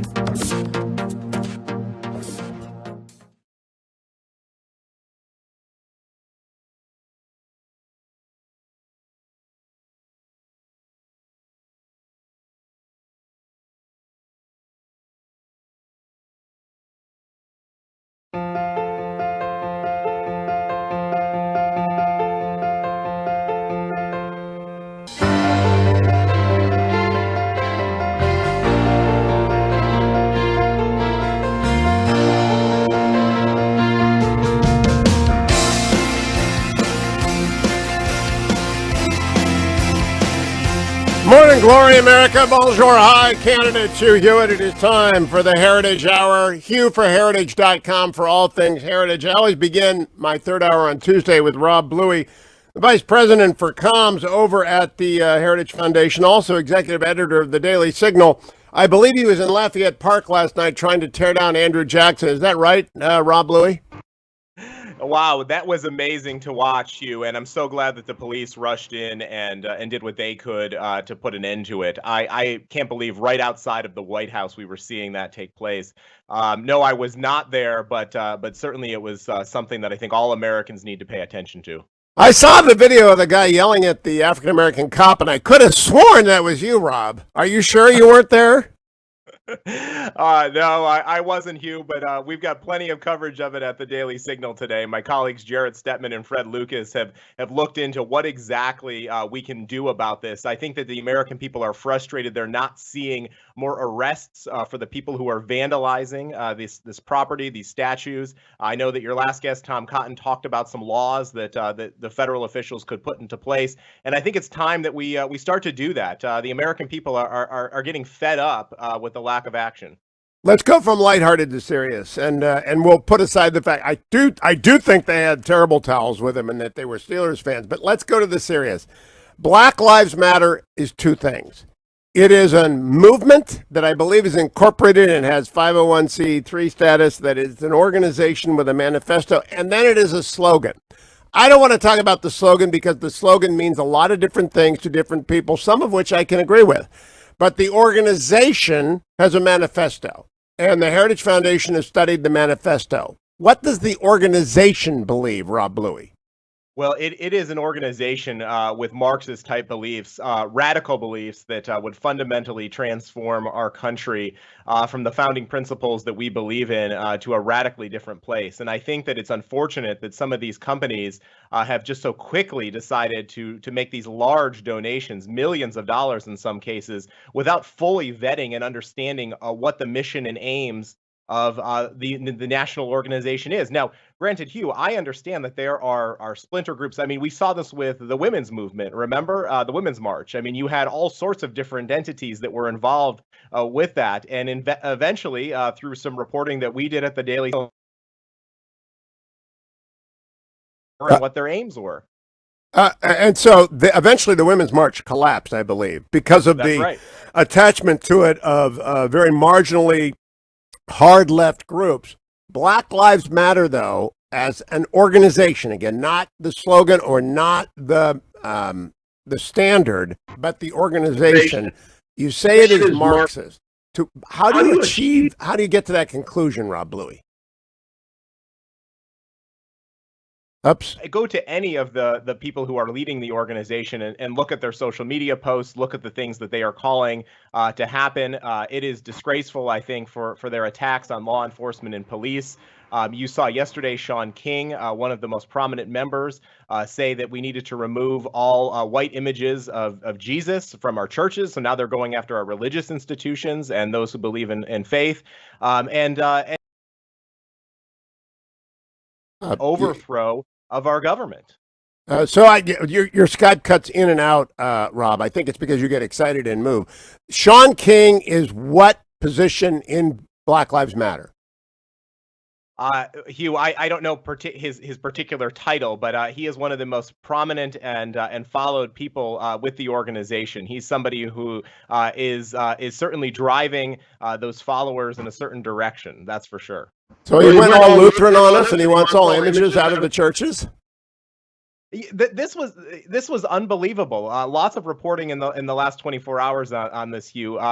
Shatter the stained glass windows. Remove all depictions of white Jesus, and frankly, what you saw happen in Lafayette Square last night was not just the attempted toppling of the Andrew Jackson statue, but they also defaced the Episcopal Church right there, which has already been burned. So I mean, the fact that they're going after our religious institutions, which really, frankly, is just alarming, I think is another wake-up call that the American people are frustrated and want to see some action. Now, Rob Bluey, the president, made an argument on Saturday night. I have a Washington Post column this morning on the Tulsa rally, and the left got into its blue bubble on Sunday, and they dunked on the president for only having 6,000 people, and they ignored both the online audience, but more importantly, they ignored his theme, which is that there is a silent majority. Now, one of the reasons I would believe that such a silent majority exists is if traffic to the Daily Signal and other of the heritage outlets and platforms is increasing. Have you, in fact, seen that? Hugh, we have actually. There are so many great resources, both at the Daily Signal with our reporting and heritage. I think one of the things that we've seen a tremendous increase in is this concern about the growth of socialism in this country, particularly with younger Americans, which is why this week we're partnering with you to have an ebook, the 9 ways that socialism could bankrupt America. We have a great online guide to the Constitution. You talk about education and wanting to educate America's youth. That is a primary role that the Heritage Foundation plays to make sure that the next generation, if they're not being taught in schools, they're getting it from institutions like Hillsdale College and the Heritage Foundation. I wanted to read to you. I had on former Secretary of Defense Robert Gates earlier, and I got a direct message that read this, Rob Bluey. Listening to the Secretary Gates interview on the way to work this morning, I'll listen to the rest later. You and Gates are talking about tech industry leadership being ill-informed. The problem is bigger. It's a values and culture problem. The leaders of the under 40 and maybe the under 50 generation do not in sufficient numbers view the U.S. as a unique force for good. So the idea that the U.S. is somehow worth preserving vis-a-vis a system like the Chinese Communist Party does not factor into their thinking. That's a fairly calamitous conclusion. Do you agree with it, Rob Bluey? Well, it certainly is, Hugh. I think that we are seeing a generational shift here, and I think it has to do with the education system in this country and the fact that you have so many colleges that employ left-wing professors who are teaching young people to dislike and want to change the fundamental values and the foundational values of our country. And so that is problematic from that standpoint. Recent polling seems to indicate that this is very much true, that people they're less inclined to be proud of their country.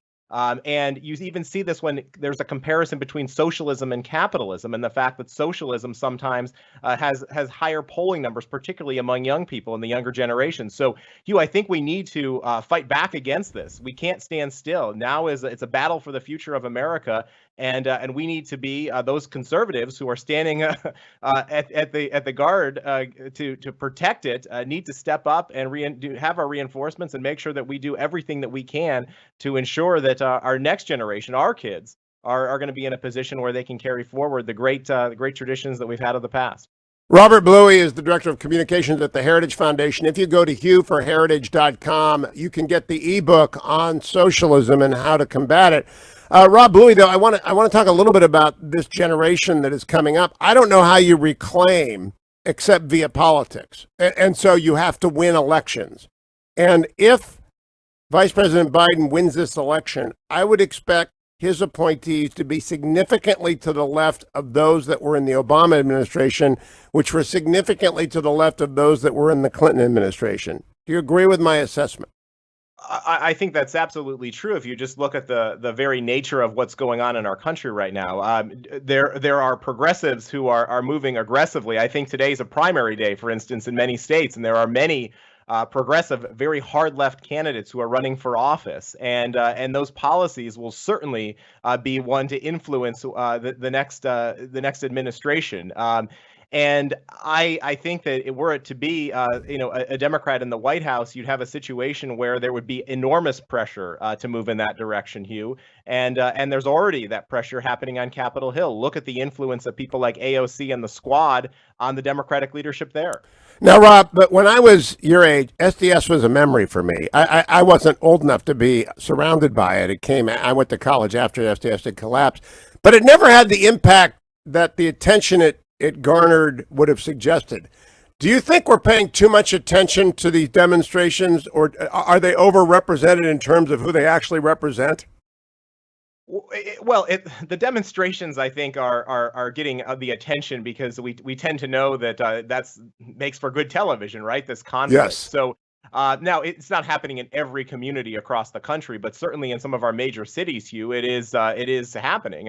Not too far from my home, right outside of Washington, D.C. So I think that it is alarming that there are people within our own communities that are taking these types of actions.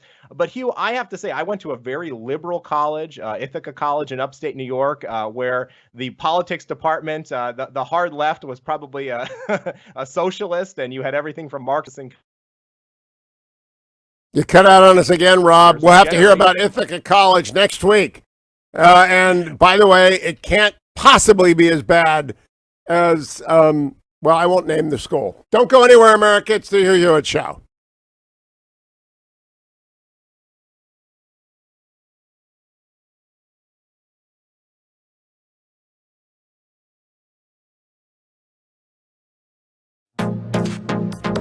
Trending now on the Mike Gallagher Show. The virus isn't red or blue, but the left immediately weaponized it against President Trump, their endless efforts to remove him having failed. From the beginning of the scourge, it was obvious they were more interested in demonizing Trump than in defeating the virus. Though Trump and virtually all of America condemned the senseless killing of George Floyd, the extreme left seized the moment not merely to protest officer misconduct, but to condemn the nation for systemic racism, white privilege, and white supremacy. Leftist activists converted the protests into riots, looting, violence. Democrat leaders refused to condemn it. Instead, they fanned the flames lit by the organized mob. They've joined the movement to topple monuments and erase all other unpleasant aspects of American history as if they never occurred. But see, David Limbaugh says this is nothing new for the Democrats. Nothing new for the Democratic Party. It was shocking that its key figures dared to publicly support some of the certifiably insane provisions of the Green New Deal.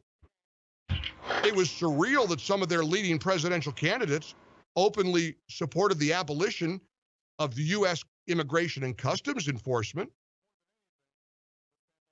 But the widespread move to defund the police now takes the insanity to French Revolution crazy levels. How can parents not fear for their children's future?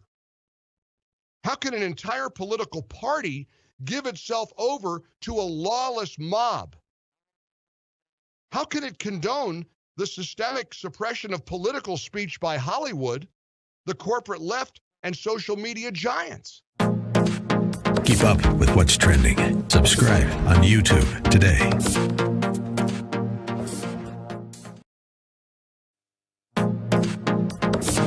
Trending now on The Larry Elder Show. Dr. Strom, I just did a video about the Hong Kong flu of 1968. And if you look at the number of people who contracted it and died and adjusted for population, it was about 150,000 Americans. That's about 38,000 fewer deaths than we have so far with the current coronavirus. And we didn't shut down the government. I don't even remember it. I was 16 years old. I don't remember anybody talking about it at the time. Okay, point well taken. Let's just look at the numbers now. So since the May 16th, okay, we're having new cases, clearly. And, okay, businesses are opening up and people are getting more liberal. They're not as worried about transmission. But in the last week, I mean, there's going to be 709 new deaths, so 29,000 new cases. Mm-hmm. And last weekend was the highest daily total since May 16th, okay? But if somebody gets a disease, is that a death sentence? Probably not. We see the mortality is probably less than we thought. So transmission is going to happen, and maybe we do want that because I told you last time I was on about herd immunity. Mm-hmm.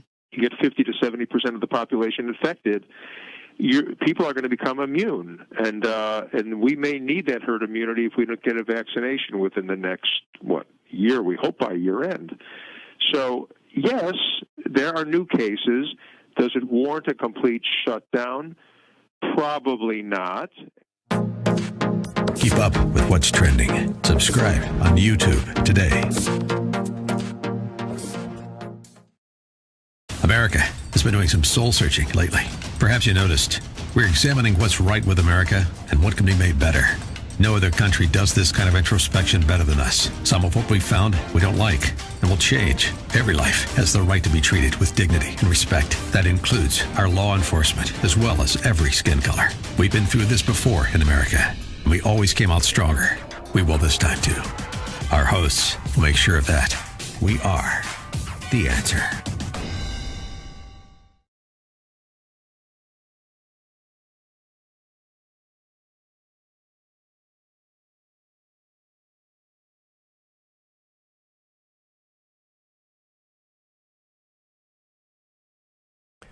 Welcome back, America. It's Hugh Hewitt. If you go over to hughhewitt.com, you will find the audio and transcript of my long interview with former Secretary of Defense Bob Gates, wherein he talks about Joe Biden on national security, our conflict with China, President Trump's legacy. It's all there. You will also find Secretary Pompeo's rather extraordinary takedown of John Bolton. The audio is already posted. The transcript will follow. Ditto for Senator Cotton. You'll also see when you go there at the very top of the website, it's jarring. You're going to see Uncle Tom, a screener at the top. Uncle Tom, an oral history of the American black conservative. Now, my colleague Larry Elder has been in the lists. He's been in the fray for 30 years, the sage of South Central. He's also a University of Michigan law graduate. More than a year ago, he undertook this project to do an oral history of what it's like to be a black conservative in America. This was long before the current unrest, the demonstrations, and the riots. And he enlisted director Justin Malone, but Larry Elder is the executive producer. And he interviewed Colonel Alan West, Robert Woodson, Brandon Tatum, Carol Swain, Jesse Lee Peterson, Pastor Stephen Broden, Candace Owens, Rob Smith. I mean, if you're a black conservative in America and you are not in Uncle Tom, then Larry Elder had a small stroke or something. And it's been widely and well received, and you need to watch it. It's at salemnow.com, but you can click onto it by going to hughhewitt.com and see Uncle Tom at the top there. Some say an incendiary title. I say a title intended to attract people to the term thrown at Larry Elder for 30 years. So if anyone has a right to use that term, it is Larry Elder. And he has done so in a movie that I think will change your view of what it's like to be a conservative African-American in America. Larry will join me on the show later in the week, but you can watch that now. You'll also find there andrewandtodd.com, although you can go directly to andrewandtodd.com. And I really want to encourage you to do that today if you own a home or if you're trying to buy one, because the 10-year Treasury is still at 0.7%, even as stocks rally. Yesterday, the Dow went up 153 points, the NASDAQ 110, and the S&P up 20. And this morning, the German index is up almost 3%. The English index is up 1.5%. Japan also went up overnight. I don't know what the market's going to do today. Yesterday, Amazon, which is the only stock I own, I always tell you that. Amazon was up almost $40, almost 1.5%, promises to have another extraordinary day as money rushes into the market because there's no return in bonds. And no return in bonds means really low interest rates to refinance your home. But you got to go to andrewandtodd.com to connect with Andrew Del Rey and Todd Avakian, or you can call them at 888-888-1172. I really don't want my audience to miss this moment. This is the moment where you can help your child or grandchild become a homeowner, where you can get the second house, where you can buy the vacation home or the retirement home. Now is the time when interest rates are so low. And andrewandtodd.com, there with Sierra Pacific Mortgage, they are the very best in the business. So call them up at 888-888-1172. They did my loan when I moved back to the Beltway. They did my whole family's loans. They've done thousands of loans for people who listen to the show because they have been sponsoring it for 7 years. And a week doesn't go by that I don't get emails from people who are happy with andrewandtodd.com. Why? Because Todd Avakian and Andrew Del Rey, great men of faith, by the way. Andrew and I were in a Bible study together for all those years I lived in California. But that doesn't necessarily tell you much. They could be very well-intentioned, good Christian guys and still not be able to execute a loan, but they get it done. They walk you through soup to nuts. They start the loan, they get it done. So I am especially talking to senior citizens who are worried that their portfolios took a big hit. Maybe they've rebounded like the market. Maybe they only own Amazon. They're doing great. But if you took a hit and you're worried and you're thinking about a reverse mortgage, please don't do it with anybody but Andrew and Todd, because they will tell you whether it's a smart move for you. And what they did for a listener last week was remarkable. Just absolutely changed her life. So get a struggling listener who had all the equity in her house but not enough money to live on monthly. Andrew and Todd walked her through the process. She's so much better off today, and that could be you. 888-888-1172. I'm coming right back with part 2 of today's HughForHeritage.com hour. Don't go anywhere, America. Markets are cooking. So is the Heritage Foundation. It's the Hugh Hewitt Show. Portions of the Hugh Hewitt Show are brought to you in part by the Heritage Foundation.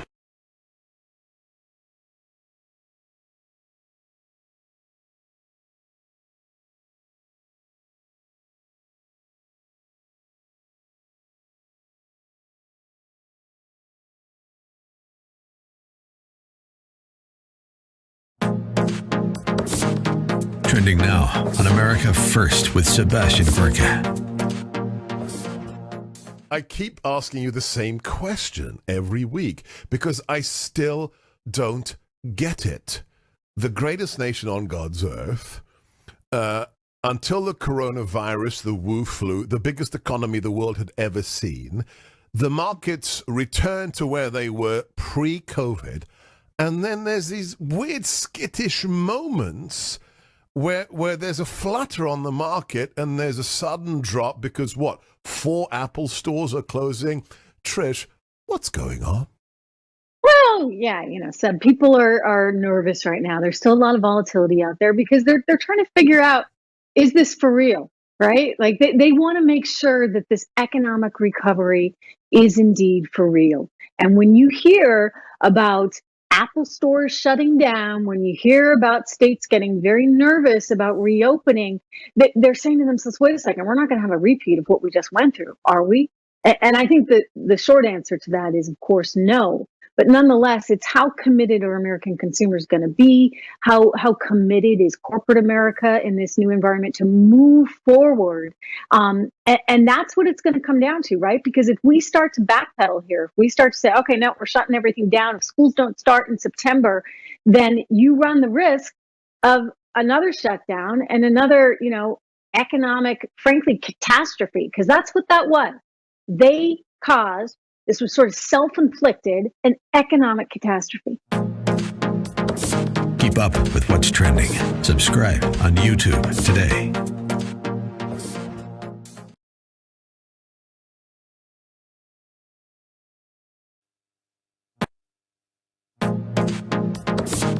Trending now on the Larry Elder Show. The idea of shutting down our economy was just, awful. I mean, and by the way, the people who suffered the most, Larry, were the lowest income people, Black Americans. We have the best. Do you know, Larry, from 2017 through 2020, what demographic group saw the fastest rise in incomes? Blacks. Black Americans. Mm-hmm. Yes, I knew you knew that. And wait a minute, how could that happen? And we've got a racist president. How could that happen? How are you? Can you hear me We well? had more economic advance in 3 years for Black Americans under Trump than we did in 8 years under Obama. Stephen Moore is my guest. He was an economic advisor to President Trump. President Trump, to me, I could be completely wrong. You would know more than I would about this. Instinctively, he didn't want to shut down the economy, did he? Oh, Trump did not want to shut down the economy. No way. Mm-hmm. He got terrible advice from Fauci, who's a disaster as his health advisor. And I'll tell you this: we can't undo what has been done. But Donald Trump is not going to shut down this economy again. I guarantee you that. Mm-hmm. I mean, now the left is saying, "Oh, we have to shut down the economy again because we've had a few more cases of coronavirus." No, the vast majority of the people who got very sick and have died from coronavirus are people over the age of if 65 I click or on the 70. camera, So I'm afraid of let's losing keep those the people audio. healthy. But let me click on the camera. We got to get. You can't keep an economy down. And I actually think Hang it's on. because we did Can you this. hear We me? locked down the Can you hear economy for 2 or 3 months. That we have these riots in the street. You can't keep young people locked up with nothing to do, no jobs to go Okay. to, no Well, so income long, but go ahead. for 2 or 3 months, and expect you're creating a tinderbox, and it was just waiting for a match. Keep up with what's trending. Subscribe on YouTube today. Trending now on the Dennis Prager Show. This is only going to be audio, right? Hi, everybody. Dennis Prager with you. Paper, you're not going to see that. Somebody right? sent me a video of two black guys who were big fans of America. Fine. So great. And they So showed this is only video on after radio. video of quite awful conduct by police against whites. I remembered one of them where the guy was begging for his life, and it's not quite clear to anybody why he got killed. And said it, and they made the point, which is irrefutable. Had this been a black person, everybody would have known his name, and it would have been a major cause celeb in the United States. There is actually more of that against whites than against blacks, according to all the data that we have. The police are overwhelmingly not biased against blacks, and certainly not in any use of lethal force. But the entire movement is not based on facts. It is based on emotion. And as far as the left is concerned, it is based on a desire for chaos and ultimately the end of the United States as we know it. If you're still in doubt, there's nothing I can say. Keep up with what's trending. Subscribe on YouTube today.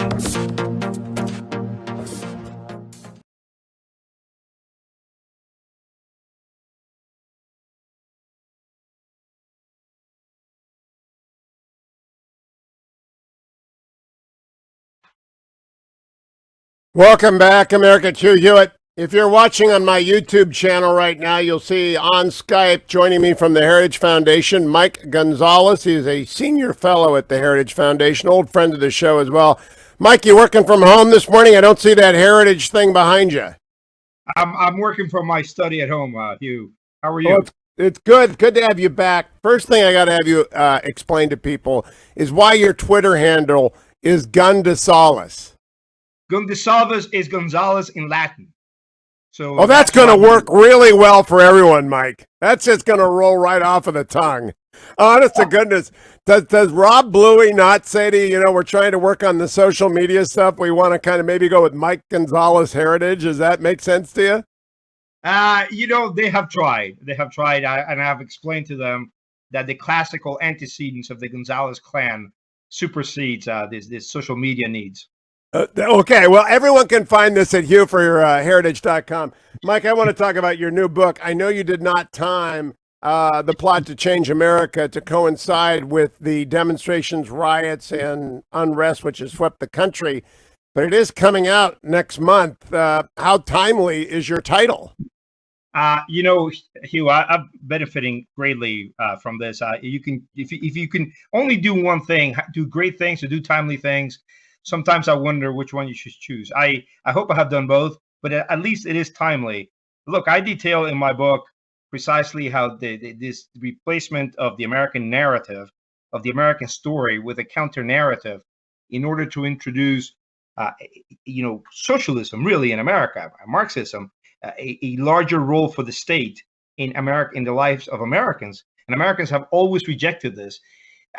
This is why I call it the plot to change America, because it's been happening really since the 20s, but it really went into overdrive in the 1960s, and it went into overdrive then because the establishment, the Eastern establishment, the then white Eastern establishment panicked.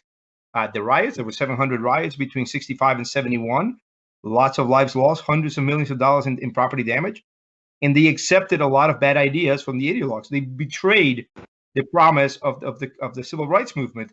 And I see something similar now, and it worries me. Identitarianism is the culprit, Mike. Would you explain to people what identitarianism is? Yes, it is replacing. So they realized that the worker was not going to overthrow the system. There had only been one successful revolution since 1848, and that was in 1917 in Russia. So they replaced the worker with identity groups. They replaced the worker with new groups based on race, sex, gender, sexual orientation, and they had to fill them with grievances, right? And this is, the history of Black Americans is unique. But what they did with these other groups they created, and you see this to this day, is they said there's an analogy. These other groups have suffered just as much as the analogy to the African American situation, which is not true. And they fill them with grievances, and then they can expect to replace the American narrative with socialism. At its core, this is what identitarianism is, what identity politics is. Mike, Gon, to what end? What do people want? I mean, you and I both know you are originally Cuban. And so you know what happened to your home country. And we know what every socialist state we know what Venezuela is like today. To what end are people advancing socialism and identitarianism? Do they not know what follows in its wake? Well, not only did I benefit, it was a Syrian experience, my first 12 years in Cuba, but then I have lived at least a year in 7 countries. I was a foreign correspondent. I was an American correspondent for the Wall Street Journal for 11 years. I worked for The Wire. So I lived all over the world in Asia and Europe and some in Latin America. What it is, so the counter narrative, it's the best example of it is the 1619 Project, right? Not too far from where You'll have to explain people what that is, because while you and I know what 1619 Project is, we got a lot of Steelers fans listening. They won't understand it. Okay. It is the name of a New York Times venture called the 1619 Project, because that's the year when slaves was first brought to America. One of the many lies told by the New York Times 1619 Project is that the founding fathers fought the revolution to protect slavery from England. That is a complete lie. And the main thrust of the 1619 Project is that slavery remains at the heart of everything we are in America, that we are institutionally and irredeemably a racist nation, which isn't true. America is a good country of good people. They are racist here, but I've seen racists in all the 7 countries that I have lived in, and all the 7 countries, the other 7 countries where I have lived in, practice slavery too. Every country has. The most important thing that your listeners should take away about the 1619 Project, it is a curriculum. It is being taught in some 4,500 classrooms across the country.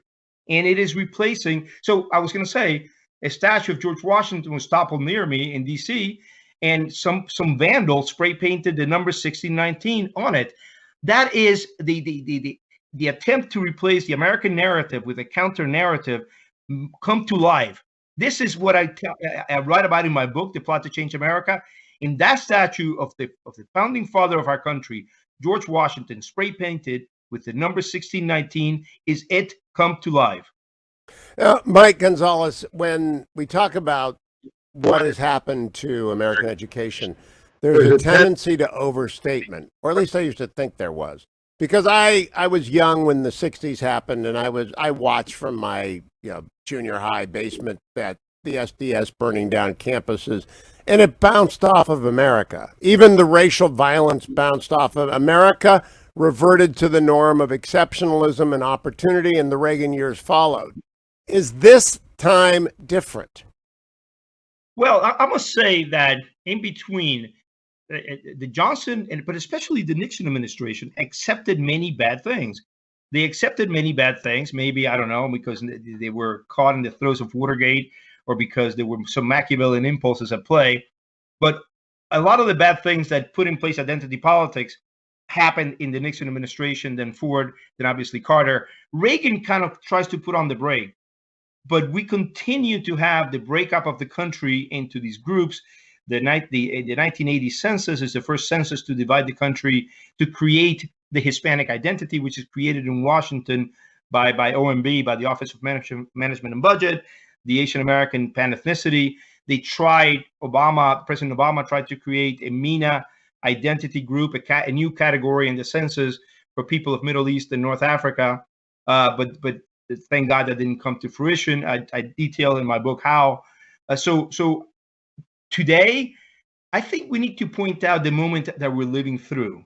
It is very easy to be co-opted or to be intimidated into silence, but we can't be. We have to understand that the goodwill, the good intentions of Americans who are repulsed completely by what happened to George Floyd. They don't want by what happens to many African Americans at the hands of police. People are rightly repulsed by that, and they're asking for reform in the police departments, in police actions. But that then is used and manipulated by ideologues and activists, which is what happened in the 60s and 70s, Hugh. Well, but it failed. Tom Hayden became an acquaintance of mine in L.A. in the 80s and the 90s, and I've spent some time with Tom, and he admitted freely it failed because America is good. I mean, it's a value statement. America is good. The Declaration of Independence, though it was written by a man who owned slaves and enslaved people, nevertheless was a good expression of the best understanding of natural law. And so eventually the project to redefine America as bad breaks on reality. Or does it, Mike Gonzalez? Are you afraid that it's not going to break on reality this time?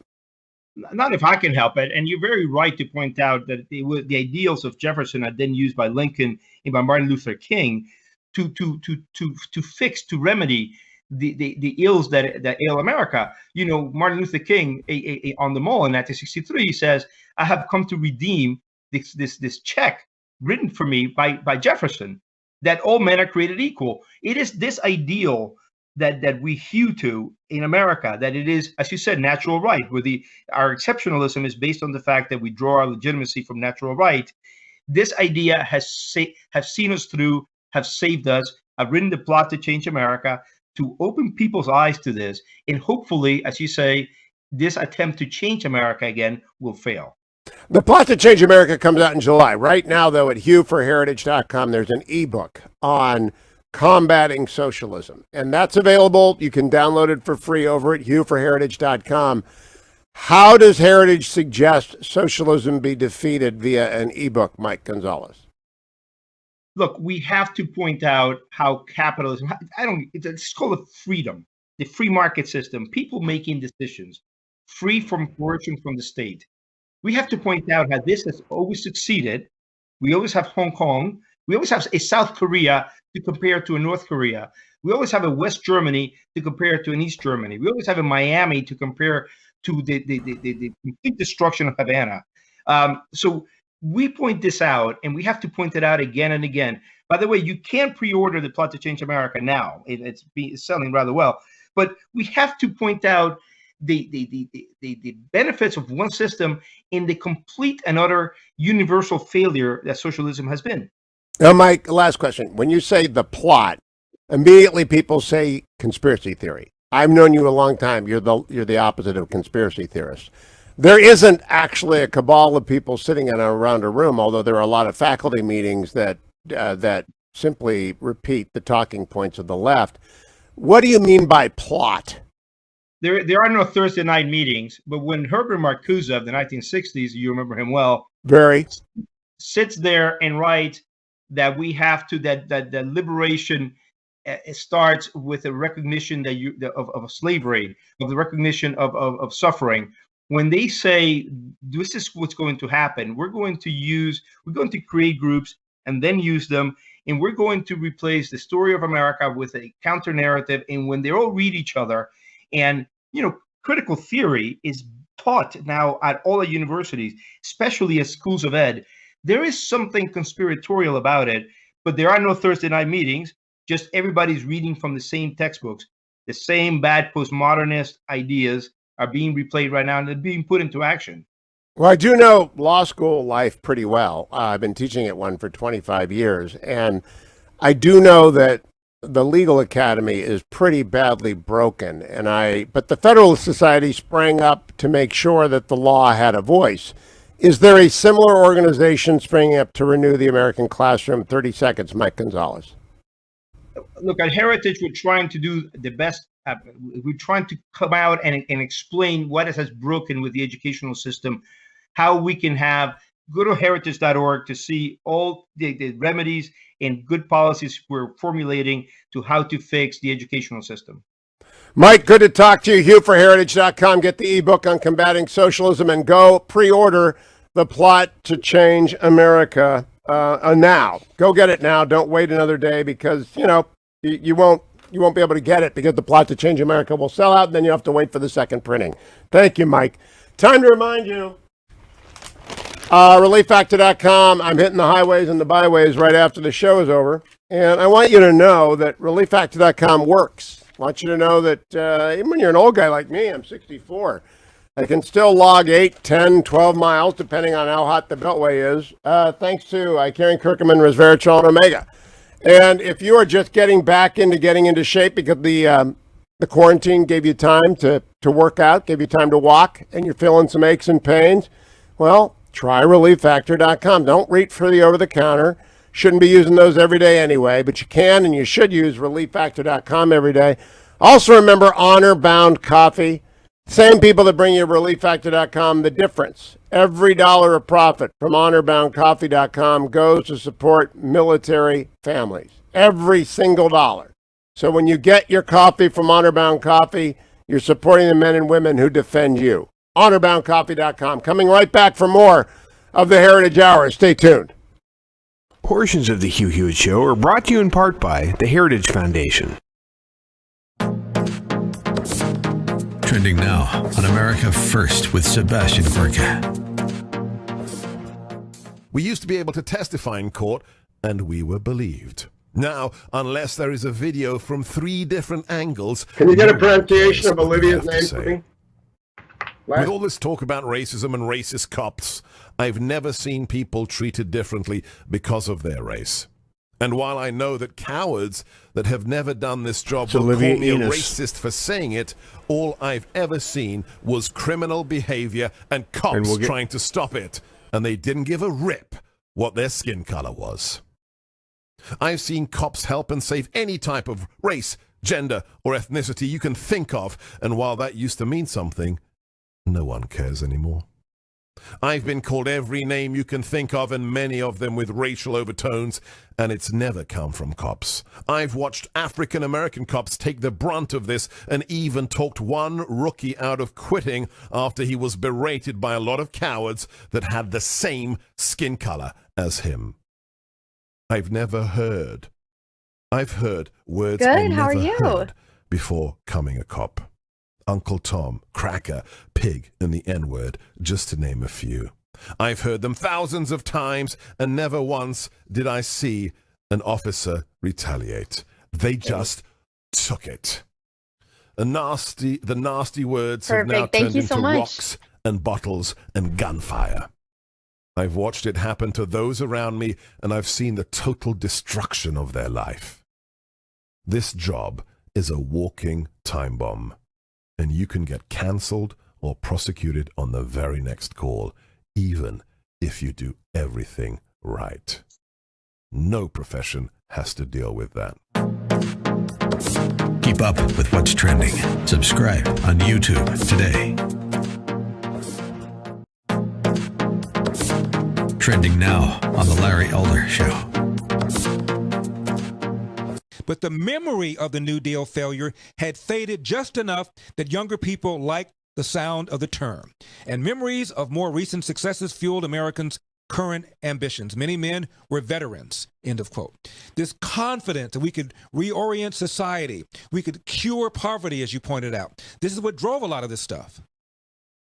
Oh, yes. Well, it's always, I was looking at a flip chart, a flip picture today, on the internet where they said, well, racism is a result of capitalism. We need socialism to get rid of racism.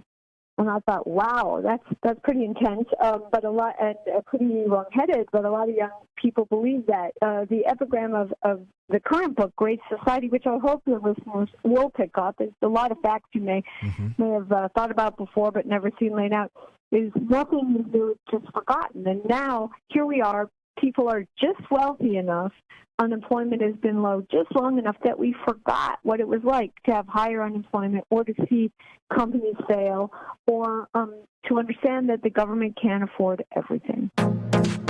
Keep up with what's trending. Subscribe on YouTube today.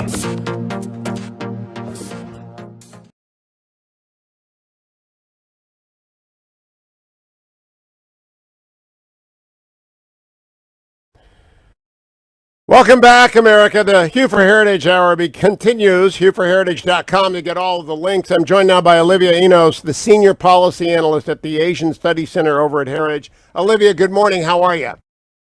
Good morning. I'm doing great. I hope you're doing well too. I am. I had Secretary Pompeo on earlier today. He told me that the Hawaii get-together with his CCP, the Chinese Communist Party counterpart, did not yield any breakthrough. In fact, he left it and immediately saw that the Chinese were cracking down on Hong Kong. Is that your impression as well?